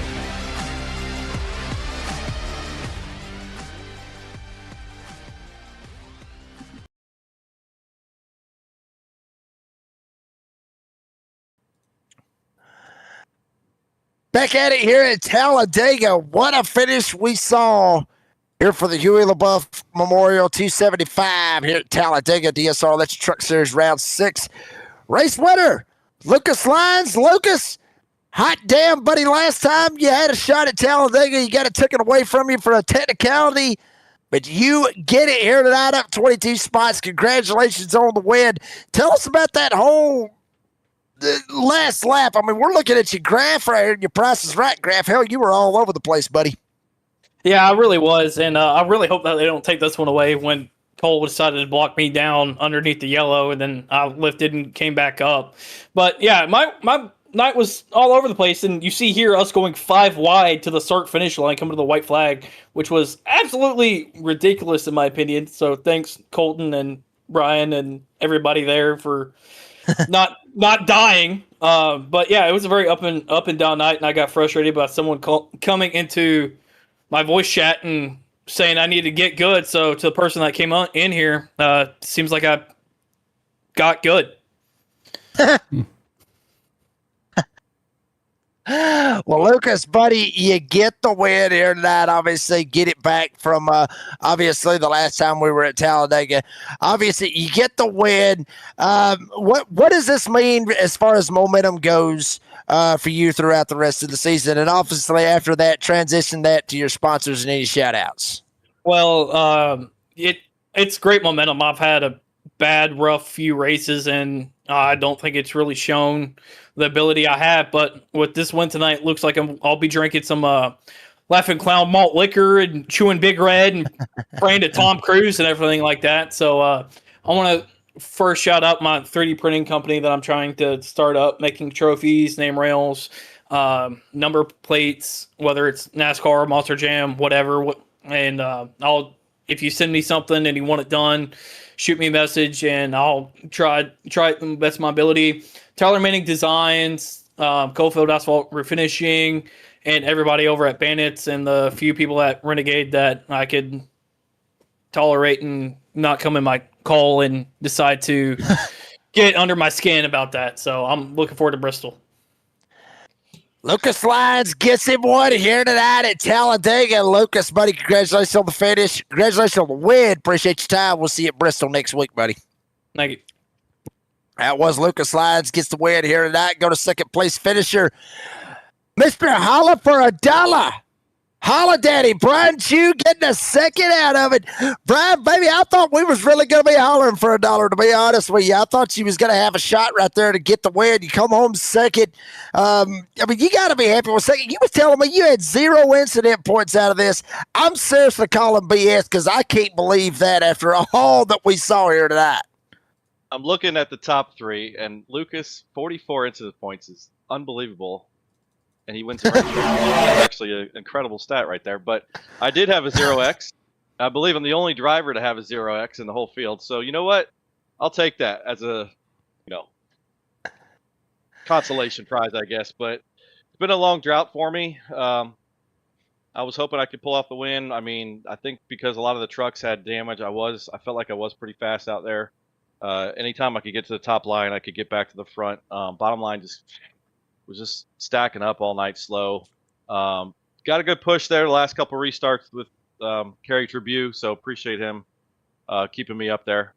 But yeah, I'm happy with second. It's been a frustrating season so far. Just a lot of issues going on the last few weeks, and I keep getting involved in some stupid stuff. So I avoided the stupid stuff tonight and brought her home second. So I am definitely happy with it. Brian, obviously next week we're going to Bristol, obviously for the Memorial Day race at Bristol. What are our thoughts going into the short track at Bristol? Because we know how this usually works out with NASRA, or basically any race on iRacing with Bristol. What's our thoughts going into that Monday? And then obviously after that, if you got any sponsors or any shout outs you want to thank afterwards? Yeah, I mean, I like Bristol. I feel like it's, a really fast short track. So, and with the bank, so I like it a lot.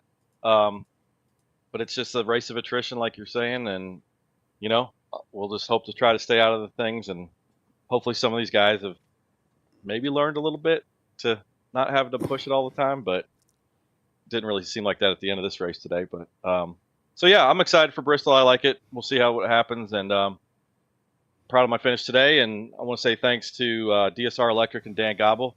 Shout out to you, brother. He's down in the Bahamas on a cruise, so hopefully you got to watch this one.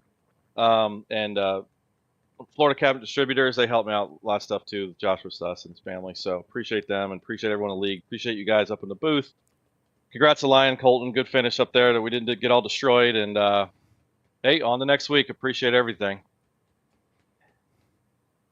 Wow, what a race. Brian Chew comes home with a P2 here tonight. Holla, Daddy. Appreciate your time, buddy. And congratulations on the finish. We'll see you at Bristol next week. All right, my friend. That was Brian Chew, comes home with a P2 here tonight. We'll go to Colton Hogan, obviously getting the P3 here tonight. Colton, buddy, we know how you are on these super speedways. We saw you last season for the season opener at Daytona, able to get the way to come home with the P3 here tonight. We were looking at it, it was like Cole Larson. How the hell Cole Larson get it? You actually was able to get it, but it's so much chaos happening throughout that whole last lap. You're taking the race here tonight, buddy. Yeah, just good first night back for this season. We've been in the field planting.